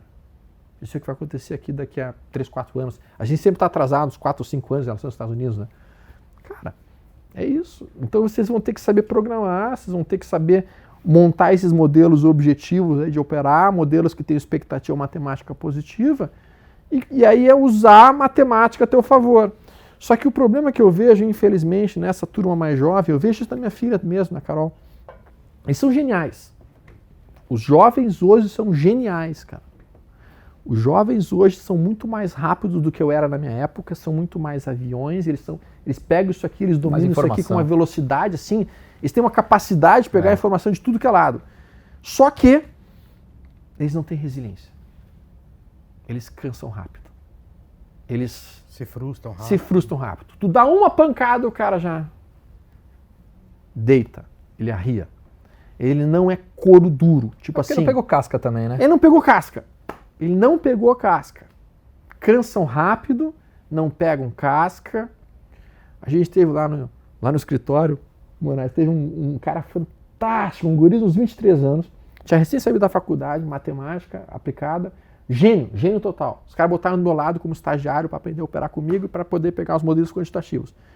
Então, comecei a trabalhar com o cara, fui trabalhando com o cara começou como estagiário. Genial, guri. Depois de 2 meses ele olhou assim, Stormer, eu vou pedir pra sair. E daí eu falei assim, por que, cara? Por que não tá gostando do que tá aprendendo? Não, cara, assim, eu nunca aprendi tanto na vida, assim, nunca foi tão bom. Mas eu não aguento trabalhar o quanto que tu trabalha. Tô cansado, 23 anos, né? Eu tô cansado, cara. Eu chego aqui, tu já tá trabalhando, eu saio daqui, tu tá trabalhando, eu não consigo. Olha assim, porra, cara. Eu nem comecei a trabalhar pra valer, eu tô só te aquecendo. Então esse é o problema que eu tenho feito um trabalho muito sério com a minha filha nesse sentido. Carol, tu tem que ganhar resiliência, tu tem que ganhar casca grossa, tem que ser duro. Outra coisa que me preocupa é aprender, é a mesma coisa do trade, é aprender a bater e levantar. Aprender a bater e levantar. A vida não é essa Coca-Cola gelada num dia quente, não. Vai ter que tomar uma Crush quente, uma Fanta uva. Exatamente. Tem uma frase, acho que é no Rock, eu não sei, no Creed, que o Rock Balboa fala, cara, não é o quanto que tu bate, é o quanto que tu aguenta apanhar. É isso aí. Falando pro filho a dele, acho isso, que é Rock cara, 5. Você também, André? Seu projeto de sucessão vai nesse caminho aí? O do quê? De análise técnica? Não é. Assim, eu até tentei sem forçar demais. Não, tem que forçar. Eu acho que o meu pai forçou demais comigo e eu acabei não fazendo medicina. Não era porque eu não gostava de medicina, era para contrariar. Porque o jovem da minha época gostava. Eu queria contrariar. Era mais rebelde. Então eu fui muito leve, tentei mostrar. Senta aqui, opera junto, vai no simulador primeiro e tal. Agora bota lá um contratinho para ver como é que é. Mas não é a dela. Sim. Então ela gosta de investir, a gente tá tem uma tudo carteira. bem, né, André? Tá tudo bem, cara. Mais uma vez, sucesso ninguém é obrigado a operar, né, cara? Tem algumas pessoas que acham que elas sentam na frente da tela, elas têm uma obrigação de operar e ser bom naquilo. E não tem. Cara, Indec, esse ponto que tu tocaste, cara, não é todo mundo que nasceu para ser trader. Igual eu não quis ser médico. Não é todo mundo que nasceu para ser médico, não é todo mundo que nasceu para ser engenheiro, para ser advogado. Se tu não nasceu para ser trader, também não significa que tu não tenha como se beneficiar do mercado financeiro. Porque tu pode ser o quê? Cara, eu vou ser investidor. Eu vou escolher excelentes empresas. Eu vou querer ser sócio de uma Microsoft, de uma Apple, de uma Google, de uma Nvidia, de uma Nova Disk, de uma XP. Eu vou pegar empresas boas e eu vou comprar parte dessas ações e quando essas empresas evoluírem, porque elas acabam tendo ótimos resultados, eu vou estar formando meu patrimônio em cima disso. Então, cara, se eu tenho 550 maneiras de fazer dinheiro dentro do mercado. Tá? Trade é uma delas. Mas vocês não são obrigados a serem traders. Pelo contrário, eu diria que a maior parte das pessoas não deveria ser trader, deveria ser investidoras. Ali que elas vão encontrar o nicho delas. Ali que elas vão conseguir realmente produzir um resultado fantástico. Peguem, por exemplo, um gráfico da própria Nvidia nos últimos... Cara, a Nvidia deu 176% em 5 meses agora. E todo mundo aqui conhece a Nvidia. Até eu, que sou uma anta quadrada em tecnologia, sei para que serve a porra da Nvidia. Todo mundo vai usar isso. Então, Pensem sobre isso, reflitam sobre isso, porque é um ponto importante. Né? Boa. É isso aí. Vamos lá, tem mais uma pergunta lá. para você? Oi, Stormer, tudo bem? É um prazer estar falando aqui com você e eu quero te fazer uma pergunta. Qual foi o maior erro que você cometeu no mercado e o que você faria diferente se enfrentasse de novo essa situação? Uma pergunta, hein? Uma pergunta profunda, digamos assim, uma pergunta complexa, né? Você lembra do maior erro? A gente nunca se esquece, ainda aqui. Eu Eu lembro do meu maior dia de perda, mas eu não sei se eu lembro do maior erro. Eu acho que o que eu vou responder para a Marta não é exatamente o que ela está me perguntando, tá? Porque eu não tive nenhum gigantesco erro de um dia que, cara, que eu perdi não sei quanto, ou aqui essa semana, ou nesse trade. Não, eu não tive isso. Eu acho que o maior erro que eu cometi e que eu teria feito diferente quando eu entrei lá em 98 foi quando eu entrei em 98, eu estava pensando num curtíssimo prazo. Então, entrava num trade, batia no meu alvo, liquidava o trade, pegava o dinheiro, esperava por um outro trade, batia no alvo, e aí simplesmente eu perdi todo um movimento de longo prazo de uma gigantesca quantidade de papéis. E se a gente for olhar, a gente tem alguns papéis que subiram nesse período, a gente tem alguns papéis que subiram 17.000%, 8.000%, 9.000%. CSNA deve ter subido, se a gente voltar um pouco lá, 40.000%. 40.000% em siderúrgica nacional. E eu, obviamente, que por melhor trader que eu fosse, eu não fiz 40.000% em 98 até hoje. O que eu deveria ter feito e que eu não fazia na época e que hoje é meu costume, é o que eu chamo de técnica dos resíduos.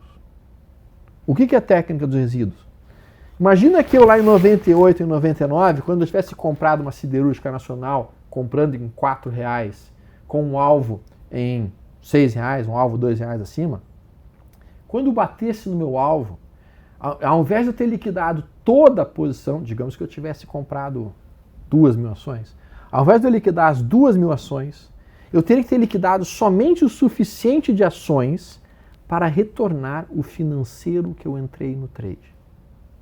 Então eu tiro o meu financeiro e eu transformo todo o lucro em ações que vão ficar na minha carteira, como se eu não tivesse pago nem R$1 por elas. Porque eu entrei no trade com R$8.000, eu saio do trade com R$8.000, só que eu tenho 20 açõezinhas aqui em carteira agora, encarteiradas, que vão pagar dividendos, que vão me dar proventos, e se o troço subir esses 40.000% ao longo de 5, 10, 15 anos, aí nós estamos falando do cara ficar realmente milionário, talvez até bilionário. Se eu tivesse feito isso em 98, 99, dá para dizer que eu estaria na casa do bilhão já. E eu não fiz. Mas provavelmente também você não teria segurado até hoje, vai, digamos assim. Mas esse que é o ponto. É o trader ser interno insatisfeito. Mas é que entende que isso é um buy and hold que tu não botou dinheiro? Se tu simplesmente botou, se tu simplesmente fez essa situação, comprou um papel a R$10, comprou 1.000 papéis a R$10, tu botou R$10.000 no trade, aí o papel sobe e atinge lá nos R$15, e então tu estaria com R$15.000. Ao invés de tu vender os 1.000 que tu comprou, tu vender apenas 500, Foi fazendo parcial. tu fica com 500 papéis e tu sabe que tu não botou nem R$1 por eles. Tu não precisa de stop nunca mais, porque, cara, tu não pagou por esse papel, isso aqui tá de graça. E se tá de graça, tu transfere para uma conta que tu nem vai olhar. Vai ficar só aquela conta crescendo, crescendo, crescendo. Outros trades vão cada vez mais acumulando a tua carteira. E quando tu vê, cara, passa-se 2, 3 anos e aquelas 500 ações que ficaram, elas subiram 300%, 700%, 800%, 1.000%. E isso que muda o patrimônio de uma pessoa. Não é o tradezinho. Não é. É tu fazer esse tipo de estratégia. A técnica dos resíduos. Que eu, honestamente, eu tinha que ter aprendido essa porra quando eu comecei, cara. Deixa eu te perguntar uma coisa, porque agora eu não penso mais em sair de ação nenhuma. Eu só penso em entrar. Ah, não, mas começou a ficar ruim a empresa. Dane-se, eu já achei que VEG tinha ficado ruim umas 5 vezes e ela sempre foi boa. Então, esses resíduos você deixa pra lá e não fica... O resíduo não mexe nunca mais, porque tu não pagou por aquilo. Se o troço continuar subindo mais 1.000%, fantástico. Entendi. Recebendo dividendos. E se tu fizer essa técnica com BDRs da Apple, Microsoft, que tu consegue operar unitariamente, então tu faz um trade, tu fica com 10 Applezinhas. Daqui a pouco tu faz um outro trade, tu tá com 5 Microsofts. Daqui a pouco tu tá com outro trade, tu tem mais umas de Google. E tu vai criando uma carteira inteira de patrimônio sem botar um puto pila. Pila é dinheiro de gaúcho, tá? Vocês não conhecem? Pila é o real dos gaúchos. Não, pila até fácil saber. Eu quero saber se quem que vai saber o que é merposa que tu falou no começo. Também. Isso aí ninguém vai saber. Aliás, eu até ia falar. Segue a dica. Vamos fazer contar essa história do que é merposa, dessa história aí, da Bolsa do Rio de Janeiro, acho Bolsa que ainda, do Rio de Janeiro. Stormer, eu tenho uma pergunta pra você. Ó, cuidado, hein, que esse rolo que a produção bota a gente aí. Eles gostam disso. Qual o valor de um copo de vômito? Eu vejo muitas pessoas querendo comprar ações que estão em centavos porque acham elas baratas. Cara, se o negócio está em centavos, é porque ele vale centavos. Não vale nada mesmo. E é por isso que eu digo muito isso, sabe, André? Eu acho que não adianta tu querer fazer a análise técnica ou querer olhar gráfico de porcaria. Certo? Agora eu te pergunto, existe um melhor momento de comprar um copo de vômito? Não. Um copo de vômito é copo de vômito, sempre. Ah, mas esse copo de vômito aqui tá barato. Não existe copo de vômito barato. Copo de vômito é copo de vômito. Então a gente tem muitas empresas que são copos de vômito, literalmente, aqui no mercado, e que as pessoas ficam tentando fazer análise técnica em cima disso para tentar achar um bom ponto de comprar esse vômitozinho que tá aqui, porque é o vômito de estimação dele. Você lembrava dessa resposta? Cara, eu posso falar, eu não me lembro de nada que eu fiz durante a pandemia. Eu não me lembrava, nem que você tinha feito um Gamecast. Também não lembrava. Sério? Online. Não, será que esse não foi o que a gente foi em Porto Alegre gravar com ele? Não, a gente não gravou com ele em Porto Alegre, a gente gravou com o Leandro e com o Bizzi. Esse foi durante a pandemia. Caramba, não lembro. E aí eu falei, não, porque o Storm teve no 4. Ele falou, vocês gravaram na pandemia. Sim. Eu não me lembro. Caramba, também não. Apaguei tudo, cara. Aí. Esses dias eu falei, pô, você precisa ir lá no Gamecast. Não, eu já fui no Gamecast. Cara, eu não lembrava. Mas quando isso, cara, que a gente gravou com Gravou ele? durante a pandemia. Foi durante a pandemia. Cara, não lembro também, não muito lembrava. doido, foi muito Por isso que eu também perguntei se ele tinha gravado 2 ou alguma coisa assim, Não, porque na foi minha 4, cabeça... foi 4. Aliás, eu vi a foto, que era nós 3 e o Giba. E o Giba. Que foi o número 4, que eu achava que era o 2. Nem lembrava desse. Era outro estúdio, pandemia a coisa era... Eu penso do mesmo jeito. Eu arrumei, como eu faço um programa todo dia de manhã, que é o Bom Dia Mercado, e respondo as perguntas que o pessoal coloca, eu criei algumas regras que impedem de eu ficar falando de copo de vômito. Por exemplo, eu botei lá um limite que abaixo de 5 milhões por dia negociado, eu não olho.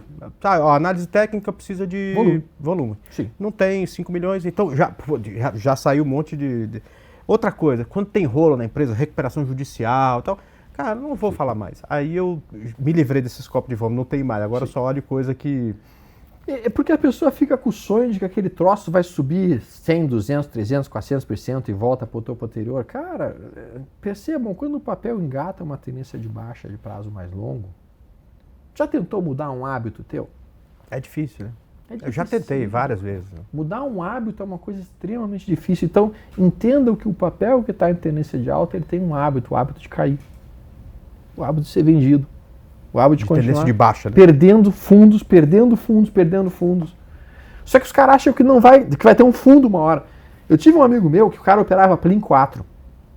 Ora, essa pegou pesado, hein? Essa eu fui lá para a época dos dinossauros. Globocabo, pessoal. Essa nem do meu tempo era, cara. Então o cara operava Plin 4, tá? Nós estamos falando idos de 99, 2000 por aí. E a Plin 4 era o papel da bola da vez, que todo mundo falava da Plin 4, assim como eu estava falando agora há pouco de OIBR, um monte. Bom, só que a Plin 4, o pessoal estava na faixa de uns R$90 e começou a tendência de baixa, e o cara comprou a 80, aí caiu mais, ele comprou a 60, aí caiu para 50, ele comprou mais, aí caiu para 10, ele pegou todo o dinheiro que tinha e comprou a 10, aí quando chegou em R$1, ele pediu dinheiro emprestado para a esposa e comprou R$1. Quando chegou em 30 centavos, ele me ligou, o Storm, esse troço não para de cair, cara, eu tô te falando já há horas para não ficar posicionado no papel que tem tendência de baixa. Chegou em 30 centavos, sabe o que aconteceu com o papel? Eles agruparam. Então, 10 ações de 30 centavos viraram uma de 3. Sabe onde é que foi? Voltou para 30 centavos. Voltou para 30 centavos. Em geral, isso costuma acontecer historicamente, né? Cara, então assim, papel que está em tendência de baixa pode continuar caindo infinitamente e não existe fundo numa tendência de baixa. Se vocês entenderem isso, Isso já vai aliviar muito a vida de vocês, sem dúvida alguma. Stormer, a gente tem mais... Estamos chegando perto do encerramento, mas antes a gente tem mais 2 perguntinhas para você. Vamos lá, produção. Fala pessoal, fala Stormer. Primeiramente, parabéns pelo trabalho. Somos seus fãs. E a minha pergunta está interligada com o seu apelido, que é ser a enciclopédia do mercado financeiro. E aí eu queria saber como você faz para se manter atualizado, para saber o que é útil estudar, por exemplo, como você seleciona os autores, os livros que você lê, ou os vídeos que você assiste, e como que você faz como você peneira o que realmente é bom para o seu operacional e o que não. E é isso, forte abraço, valeu! Abração. Ótima pergunta também. Abração, a pergunta é muito boa, tá? Porque na verdade sim, eu acho que isso eu acabei trazendo na medicina. A medicina, ela imprime na gente alguns costumes, e um dos costumes é gostar de estudar. Então sim, antigamente eu estudava mais, sendo bem franco aqui com os amigos, hoje eu estou um pouco mais preguiçoso. Outro dia até me deram uma garfada, assim, tipo, lá em casa, disseram assim, pô, tu não tá mais lendo nada, né? E eu... Mas então assim, o que acaba acontecendo, tá? A minha média de leitura era realmente 3 livros de mercado financeiro por semana. Eu era um psicopata nisso, admito, tá? Então eu lia em torno de uns 3 livros de mercado financeiro. Quando não existia a Amazon, a gente mandava vir, aí demorava para chegar, e quando chegava aquelas caixas de livro, cara, sabe o Natal, que o cara sente assim, ó, chegou os presentes, aí tu começa a abrir as caixas de livro e dá aquela emoção. Eu gosto muito de pegar o livro e sentir o cheiro, eu gosto de a coisa física. Eu não gosto de assistir através de vídeos, sendo muito francos, não curto. Não consigo aprender por essa maneira, a minha maneira realmente é muito mais... Old school. É muito mais tato, né? Então assim, só que o que eu tenho feito hoje ainda? Eu vou lá, compro o livro por Kindle, de fato, dou uma lida rápida através do Kindle. Se eu gosto do livro, eu compro ele físico e mando vir, e daí eu faço meus desenhos, sublinho, rabisco e aí tudo mais. Em termos de traders que eu gosto de ler, tem alguns traders que eu sei que são excelentes traders americanos e que têm resultados muito impressionantes. Então, por exemplo, os livros do Minervini acabam valendo muito a pena de ler, os livros do Larry Williams são outros livros que eu sempre que sai qualquer coisa estou lendo dele. Então tem alguns traders que realmente eu procuro ler mais, e sempre que eles laram qualquer coisa eu vou atrás. Recentemente eu comecei a olhar um pouco mais o YouTube, dando uma olhada em algumas pessoas que falam no YouTube para ver se tem alguma coisa interessante. Tem alguns canais que eu vou acompanhando, e às vezes nesses canais alguém menciona, tô lendo esse livro aqui, esse livro está interessante, aí eu dou uma olhada naquele livro. Ou seja, eu uso, por exemplo, a referência de pessoas que eu acho que são bons traders e que estão falando bem de outros livros, porque aí eu já tenho daí um filtro, e com isso eu consigo ampliar a rede de livros que seriam minimamente interessantes.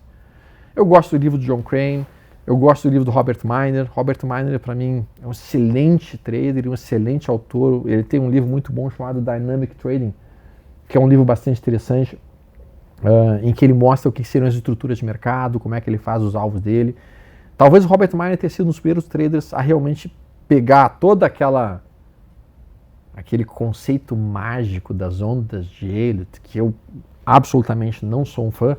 Ele pegou aquilo e ele conseguiu tornar aquilo mais objetivo e localizou formas de você comprar o início de uma onda 3. E por isso que eu acho ele interessante nesse livro. Literatura brasileira? Alguma coisa que chama a atenção? Eu acho que quem tem feito um trabalho fantástico, tal. A gente já falou do Márcio Noronha no almoço, a gente estava falando do Márcio Noronha. Eu acho que o Márcio Noronha é um cara que deveria receber várias homenagens por todo... E esse sim pegou o mato, não era nem mato alto, ele pegou uma floresta e pegou um machado, e com aquele machado ele foi cortando a floresta para os outros que vieram depois. Eu acho que os livros dele são muito bons, eu gosto do livro dele. O livro do Palex é um bom livro, tá? Eu acho que é um livro muito bom, que está muito bem feitinho, está muito bem estruturado, está bem desenhado. Flávio Lemos também é um bom livro. Em termos de opções, tem o livro do Roberto Campos de opções, para quem gosta desse mercado de opções. A gente começou a ter uma literatura boa em português. Começamos a ter literatura boa em português. Tem um livro para quem quiser estudar um pouco fundamentos, mas não quiser nenhuma linguagem muito técnica, que é o Investir no Small Caps, do Anderson Lueders. Esse livro é incrível. É um livro assim, o cara... Eu comprei esse livro, Stormer, em 2008, talvez 2009. Baita livro. E até hoje tenho lá guardado como um dos meus preferidos. O cara conseguiu, com palavras muito simples, muito objetivas e uma literatura muito agradável, mostrar como é que ele seleciona boas ações com bons small caps que tenham múltiplos interessantes e que possam dar resultados legais. É um livro que eu acho que vale muito a pena ler, sim. Porque grande parte dos livros de fundamentos, né, ainda é que tem no mercado americano... Muito técnico, né? É técnico e tu não consegue trazer para aplicar. Exato. Porque eles não se preocupam com taxa de juros lá, eles não se preocupam com variação do dólar lá, porque, cara, para eles não importa. Só que aqui... A própria ciclicidade de mercado também, ciclicidade, né? Exato. Enfim, vamos lá para mais uma pergunta lá, produção. Que honra poder enviar uma dúvida para um grande mestre do mercado financeiro, nosso querido Stormer. A minha dúvida é, do ponto de vista do Stormer, que tem uma vasta experiência no mercado, o que é mais importante? A técnica ou o emocional? Um grande abraço do Kim. Vocês estão fazendo umas perguntas também para botar o cara de saia justa, né? Vamos lá, aliás. O objetivo é esse. O objetivo é esse, botar o cara de saia justa. A produção adora essas coisas. Só que eu vou te dizer, cara, se eu tiver que responder, eu sempre gosto de ser bastante transparente, tá? Eu acho que entre o sistema operacional ou o controle emocional, eu acho que o mais importante é o gerenciamento de risco. Eu vou explicar por quê. Porque o sistema operacional geralmente é simples e é fácil de ser dominado. Então isso aí não requer nem 2,5 neurônios funcionando e tu tem um sistema operacional. Só que se tu tiver um ótimo sistema operacional e tu não tiveres um excelente sistema de gerenciamento de risco, tu não vai ter resultado e tu não vai ter como ter um bom controle emocional. Porque se tu alavanca em demasia, mesmo que tu seja o mestre Jedi de controle emocional, se tu tá com 500 contratos, tu não vai conseguir seguir o teu sistema. Então, à medida que tu tem um bom sistema de controle de risco, a necessidade de ter um controle emocional, ela diminui. Porque tu sabe qual que é o risco que tu está correndo, e tem uma frase que eu sempre digo, o que está combinado não é caro. Se tu combinou que aquele trade tu está aceitando um risco de R$300, tu vai ficar nervoso se tu perder esses R$300? Não, tu já aceitou que tu perdeu aqueles R$300. Tu já assimilou que aquela perda ela está dentro daquilo que tu aceita. Então, se tu combinou que tu aceita aquela perda de R$300 e tu for perder esses R$300, tu não tem mais estresse. E aí tu consegue deixar o teu trade evoluir até o teu alvo, respeitando o teu sistema como tu tinha desenhado. Então, a chave para ter um melhor controle emocional é operar mais leve. Operar mais leve. No momento que tu começa a operar mais leve, tu começa a seguir o teu sistema. Tu começa a conseguir respeitar as coisas. Diminuir teu estresse. Diminuir teu sofrimento, tua dor. Cara, se tu tá operando e tu tá com as tuas mãos suando, tu tá pálido, branco assim, cara, tu tá operando errado, tu tá operando completamente acima do risco, tu tá te arriscando a perder um dinheiro que tu não tem como perder. É isso aí. Esse banquinho tem 3 pés para ele parar em pé. E o gerenciamento de risco precisa fazer parte dessas outras 2 coisas. E eu também acho o seguinte, cada cabeça funciona de uma certa forma, tem gente que é mais ansioso, menos ansioso, mais tranquilo, aguenta levar mais operação, enfim. Mas quando você tem um bom gerenciamento de risco, tudo fica mais simples, porque você sabe exatamente, assim, eu no swing trade, quando eu acordo, estou comprado e o mercado está negativo, eu bato o olho lá na linha final, quanto que eu posso perder se tiver tudo errado? Isso aqui. Sim. É isso? Então tá tranquilo. Então a chance de você ficar equilibrado emocionalmente aumenta muito quando você conhece os números, né? E isso é gerenciamento de risco. Tu sabe por que as pessoas não gostam de acionar stop? É porque, assim, acho eu que todo mundo tem uma dificuldade enorme em admitir que errou. Esse é o ponto. Não é a perda financeira. Exatamente. É admitir que errou. Porque quando tu aciona um stop, todo mundo aqui já errou na vida. Todo mundo aqui já fez bobagem na vida. Todo mundo aqui na vida já teve um pai ou uma mãe dizendo: eu falei pra tu não fazer essa burrice aqui, porra, por que tu vai fazer essa cagada? E todo mundo às vezes tem o cara dizendo assim: viu, te falei que tu não podia, viu que eu falei que não dava. Quem já não passou por isso na sua vida em algum momento? Então toda vez que a gente leva um stop, literalmente isso dispara gatilhos mentais na gente. Esses gatilhos mentais nos lembram de todas as vezes que a gente fez burrice na vida e de todas as pancadas que a gente levou na vida, e aquilo é que dói. não é os R$100 do stop, não é aquela perda financeira. De fato, são os gatilhos mentais que são disparados e que simplesmente causam uma dor emocional muito maior do que a perda financeira. E aí por isso que o cara desliga o stop, porque ele não quer admitir que ele errou. Só que no momento que ele entender que o stop não é um erro, mas sim, digamos assim, um acerto no sentido de ter seguido o sistema operacional dele, aí ele se liberta. É isso aí. E não fica achando, não, é porque não acontece com eles. Acontece, eu vou te dar uma certeza. Nenhum de vocês, provavelmente, estão assistindo aí, tomou tanto stop quanto eu e o Stormer. Porque faz 20 e tantos anos que a gente toma stop praticamente todos os dias. A gente se acostumou com isso, faz parte. Exatamente, né? exatamente. Stormer, você sabe que é o nosso primeiro Gamecast Trade Show. E com isso a produção está inovando, trazendo um monte de coisa diferente aqui, falando no ponto sem parar. E aí, como temos público também pela primeira vez aqui, a produção decidiu abrir para 2 perguntinhas do público. Então, Vou botar você ainda mais em saia justa aqui. Pena que não é ao vivo. Perguntem coisas difíceis. É isso. 2 perguntas, vamos lá. Storm, se a gente tivesse que dar uma mensagem para o trader que está começando, não comece a operar sem fazer o quê? O que você diria? Sem estudar o quê? Tá, vamos lá. Eu acho que não comece a operar sem ter feito o estudo necessário do sistema que você se dedicou a operar, sem ter construído o teu plano operacional. Em verdade, quando um trader está iniciando sua vida, ele está iniciando o que seria um escritório de trading. Então é um negócio que ele está abrindo. Tá? Tu não vai abrir uma padaria sem ter feito um business plan. Tu não vai abrir um negócio, uma livraria ou qualquer coisa assim, sem ter feito um planejamento de negócio. Então, o trader que está iniciando, ele tem que construir o seguinte, um plano de negócio. O que compõe um plano de negócio? Qual é o capital operacional que tu vai ter para trabalhar? Então, tu vai ter que botar o teu capital operacional e daí tu vai ter que dizer o que eu vou fazer com o lucro. Eu vou tirar o lucro, eu vou deixar o lucro, eu vou aumentar a posição ou não vou aumentar a posição. O que eu vou fazer quando eu tiver prejuízo?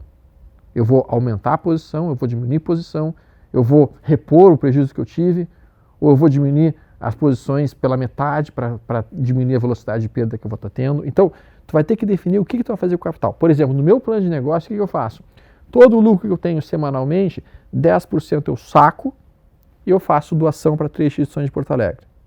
10% eu saco e gasto. Gasto em coisas que eu queira. E o resto eu trago para fundo imobiliário. Então isso está dentro do meu planejamento. Tá? Bom, o segundo ponto de um plano de business de um plano de negócio, qual que é? Qual vai ser o sistema operacional que eu vou trabalhar? Qual vai ser o sinal que vai me gerar uma compra? Qual que vai ser o sinal que vai me gerar uma venda? Onde é que vai estar o meu stop e qual vai ser meu alvo dentro do modelo que eu trabalho? Aí entra a definição de qual vai ser o período operacional que eu vou trabalhar. Eu vou usar um gráfico de 60 minutos? Eu vou usar um gráfico de 15? Eu vou usar um gráfico semanal? Eu vou usar um gráfico diário ou de 120? Qual vai ser o período? Então você vai definir o prazo operacional que você vai trabalhar. E daí você define qual vai ser o ativo que eu vou operar. Porque tu não precisa e não deve operar todos os ativos do mercado. Porque cada ativo vai ter um comportamento diferente. O dólar é diferente do índice, o índice é diferente de ações, a Petrobras é diferente de uma ABCB4, a ABCB4 é diferente de uma RV3. Então tu tem que se tornar um especialista no teu setup, um especialista no período que está operando, um especialista inclusive no ativo que está trabalhando. Depois que tu definiu setup, ativo e período, tu vai definir o outro aspecto, que é o gerenciamento de risco. Quanto que eu vou colocar de risco em cada trade?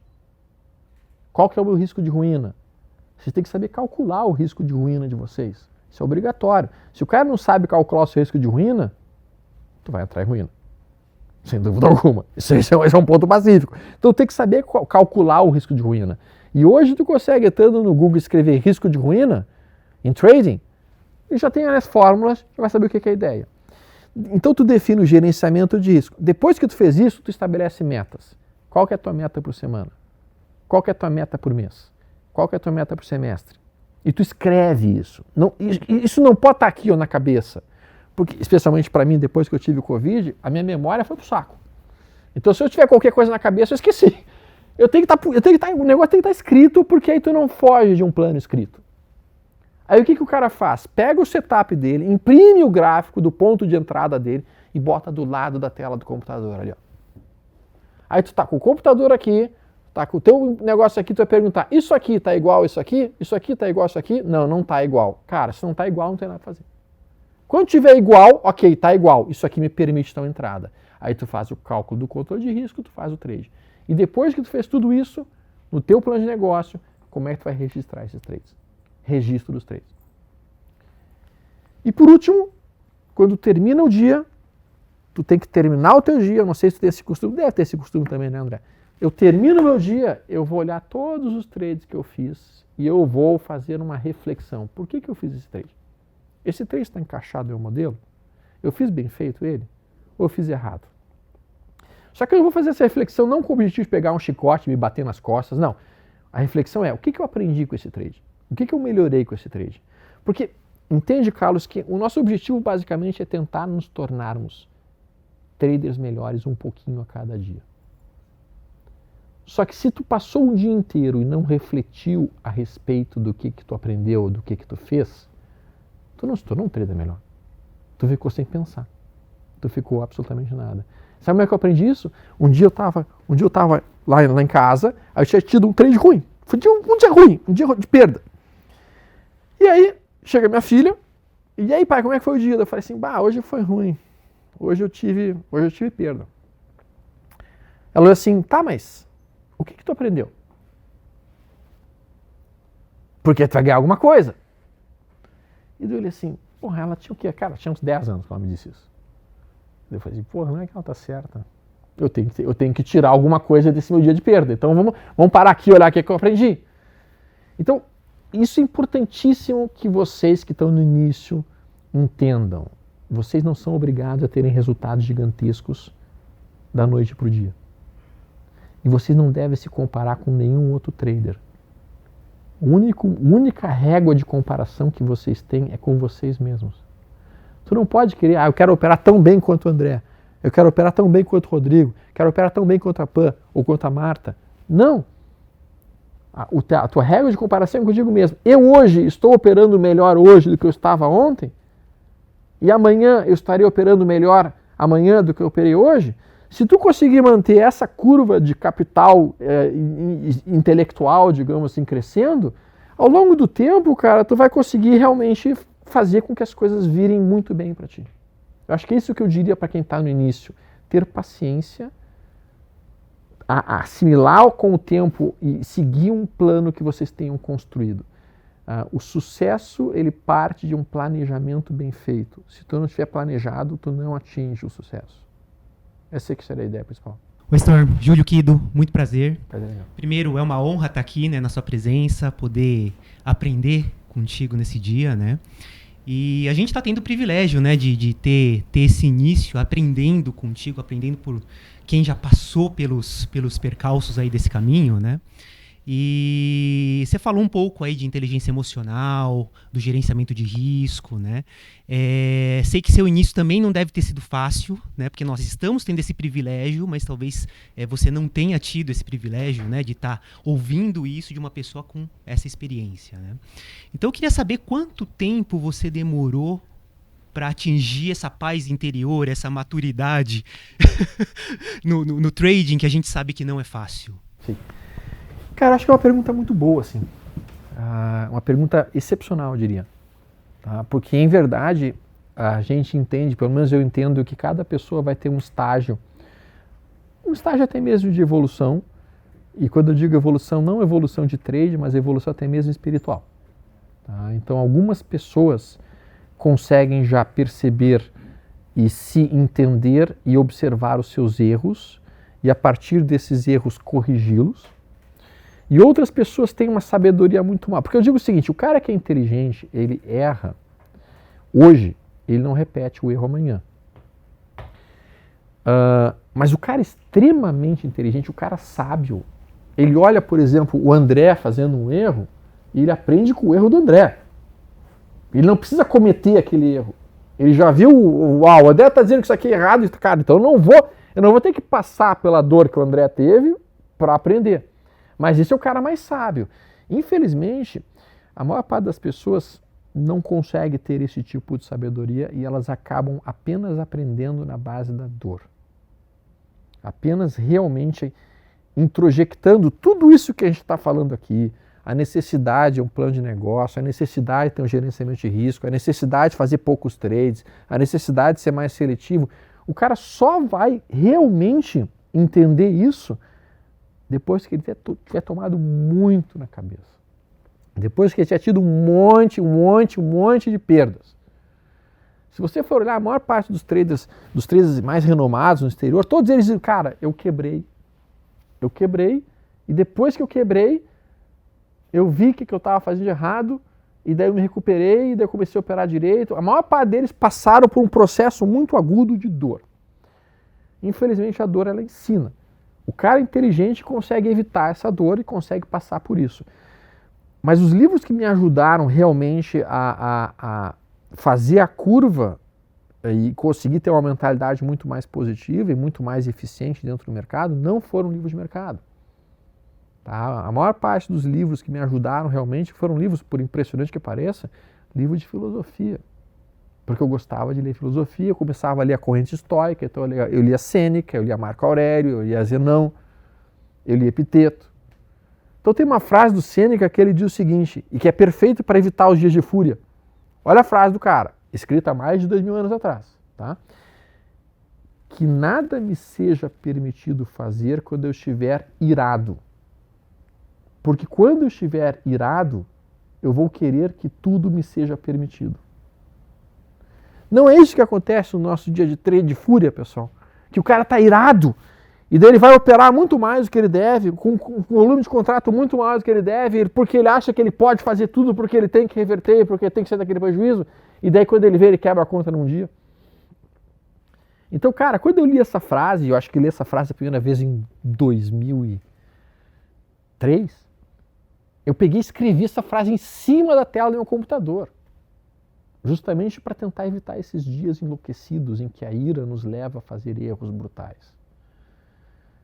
E uma outra frase que ajuda de sobremaneira um trader, que é uma frase do Epiteto. O Epiteto dividia a nossa vida nas coisas... A nossa vida é composta por coisas que estão na nossa esfera de influência e coisas que não estão na nossa esfera de influência. A gente tem que se preocupar com o que está na nossa esfera de influência. O que não está na nossa esfera de influência, não te preocupa. Vamos trazer isso para o trade? O que está na esfera de influência de um trader? O ponto de compra ou o ponto de venda, o stop, o gerenciamento de risco e o alvo. Acabou. É só isso que está na nossa esfera de influência. A gente vai escolher o momento de tomar a posição, o quanto da posição e onde é que a gente sai. Depois que a gente tomou a posição, cara, a gente se torna passageiro do mercado e a gente literalmente vai ter que esperar para ver que troço do lado do negócio vai. E no momento que tu te torna passageiro, tu anula a ansiedade completamente. Porque tu não tem mais o que fazer. Adianta tu ficar torcendo? Petrobras, vai subir. Não adianta ficar lá torcendo, o cara não pode ser torcedor. Então, cara, tu tem que te focar naquilo que tu influencia, naquilo que tu tem poder de decisão. Depois que tu tomou as decisões, segue o plano. Porque é o mesmo pensamento. É bom. Ó, eu fiquei... Tu é palmeirense ou tu é São Paulino? Eu sou flamenguista. É flamenguista. Não, mas deixa eu te falar aqui, ó. Oi? Baby Shark. Baby Shark é o que eu tenho que cantar, que os alunos querem que eu cante quando a gente tá comprado em índice, só sobe se eu cantar essa porcaria dessa musiquinha que é de criança. Não sei porque que eu inventei isso agora. Mas o que eu penso é o seguinte, olha... Que música é essa? É a música de criança. Na nossa época era Backyardigans. Backyardigans, né? Os Backyardigans. Eu fiquei 2 dias esperando, no caso do swing trade, dois esperando chegar lá. Aí, cara, quando chegou, cara, eu revisei tudo, tá tudo perfeito, do jeito que eu planejei. Aí eu comprei, coloquei meu stop, tá lá meus alvos. A partir daí, cara, eu não tenho mais controle sobre nada. A única coisa que eu faço é torcer para dar certo. Então, muda um pouco, mas é só isso. Agora, sobre o negócio do Júlio, só queria fazer um comentário. O Ju falou, não, porque quando você começou, quando a gente começou, não teve o cara, porque hoje em dia é o seguinte, eu falo pra você, olha, eu enfiei o dedo nessa tomada aí uns 10 anos atrás e ela dá choque. Não enfio o dedo na tomada que ela dá choque. Quando a gente começou, não tinha ninguém aqui no Brasil que era varejo, então não teve ninguém pra falar isso pra gente. Então a gente precisou enfiar o dedo num monte de tomada pra descobrir que ela dava choque. Portanto, aproveita essa experiência do Stormer, de quem tem mais experiência, que já viveu isso, para evitar tomar um choque quando não precisa, né? A gente sabe que dá choque, a gente está te contando, né? Você às vezes comprou um livro dessa pessoa, comprou um curso, está fazendo uma imersão, uma mentoria, porra, acredita no cara, principalmente nessas situações, porque aí você não vai precisar passar por algumas dificuldades que a gente precisou passar porque não tinha ninguém para nos avisar, né? É isso, né, Stormer? Muito bom. É isso? Nosso primeiro Gamecast Trade Show. Bonito aqui. Eu não gostei dessas velas para baixo aqui. Eu acho que vamos ter que mudar. Tem que, aqui atrás, né? A tendência de baixo. Tem que ser as velas para cima. Né? Produção, vamos mudar pro próximo E programa, acho também que tem que ser vela verde. Vermelho é queda. O que você acha? Depende, se tiver vendido. Cara, é impressionante. Não consegue fazer um Gamecast sem encher o saco da produção, né? Se tiver vendido, né, André? O que eu vou achar? Se tiver. É isso aí. Chegamos na final? É isso. Stormer, muito obrigado. Valeu demais. Eu que agradeço muito o convite de vocês. Para mim, como eu estava comentando, eu não tenho nem roupa para estar presente aqui do Indec e do André Moraes. São duas pessoas que são duas pessoas. Vocês são duas pessoas que eu admiro muito, de fato. Tem uma outra coisa que eu queria dizer para quem está no início, rapidamente, assim. Galera, não façam inimigos no mercado. Procurem estabelecer amigos. Se tem uma coisa que eu sou muito feliz nesses 22 anos que eu estou no mercado, eu não tenho nenhum inimigo no mercado. Eu não falo mal de ninguém porque eu respeito que cada um tem o seu sistema operacional. Cada um tem a sua forma de ver o mercado. Tentem aprender com todo mundo. Eu tento aprender com todo mundo que eu converso. Todo mundo que eu converso, cara, como é que tu tem feito isso? O que tu está achando disso? Tu tem usado isso? Sejam curiosos. Tentem aprender. Isso vai ajudar vocês de sobremaneira. Não tem por que tu estabelecer uma briga de egos, assim, eu sou melhor, eu sou bom. Cara, esquece isso. Esquece isso. O único inimigo que eu tenho no mercado é o meu próprio ego. Eu tenho que tentar sempre deixar o mais humilde possível. Eu quero aprender com todo mundo. E quando alguém vem me falar de uma técnica nova, deixa eu ouvir aqui, vamos lá. Façam isso que vocês vão ganhar. Perfeito. É isso aí. André Moraes, sabe como que a gente encerra o Gamecast Trade Show?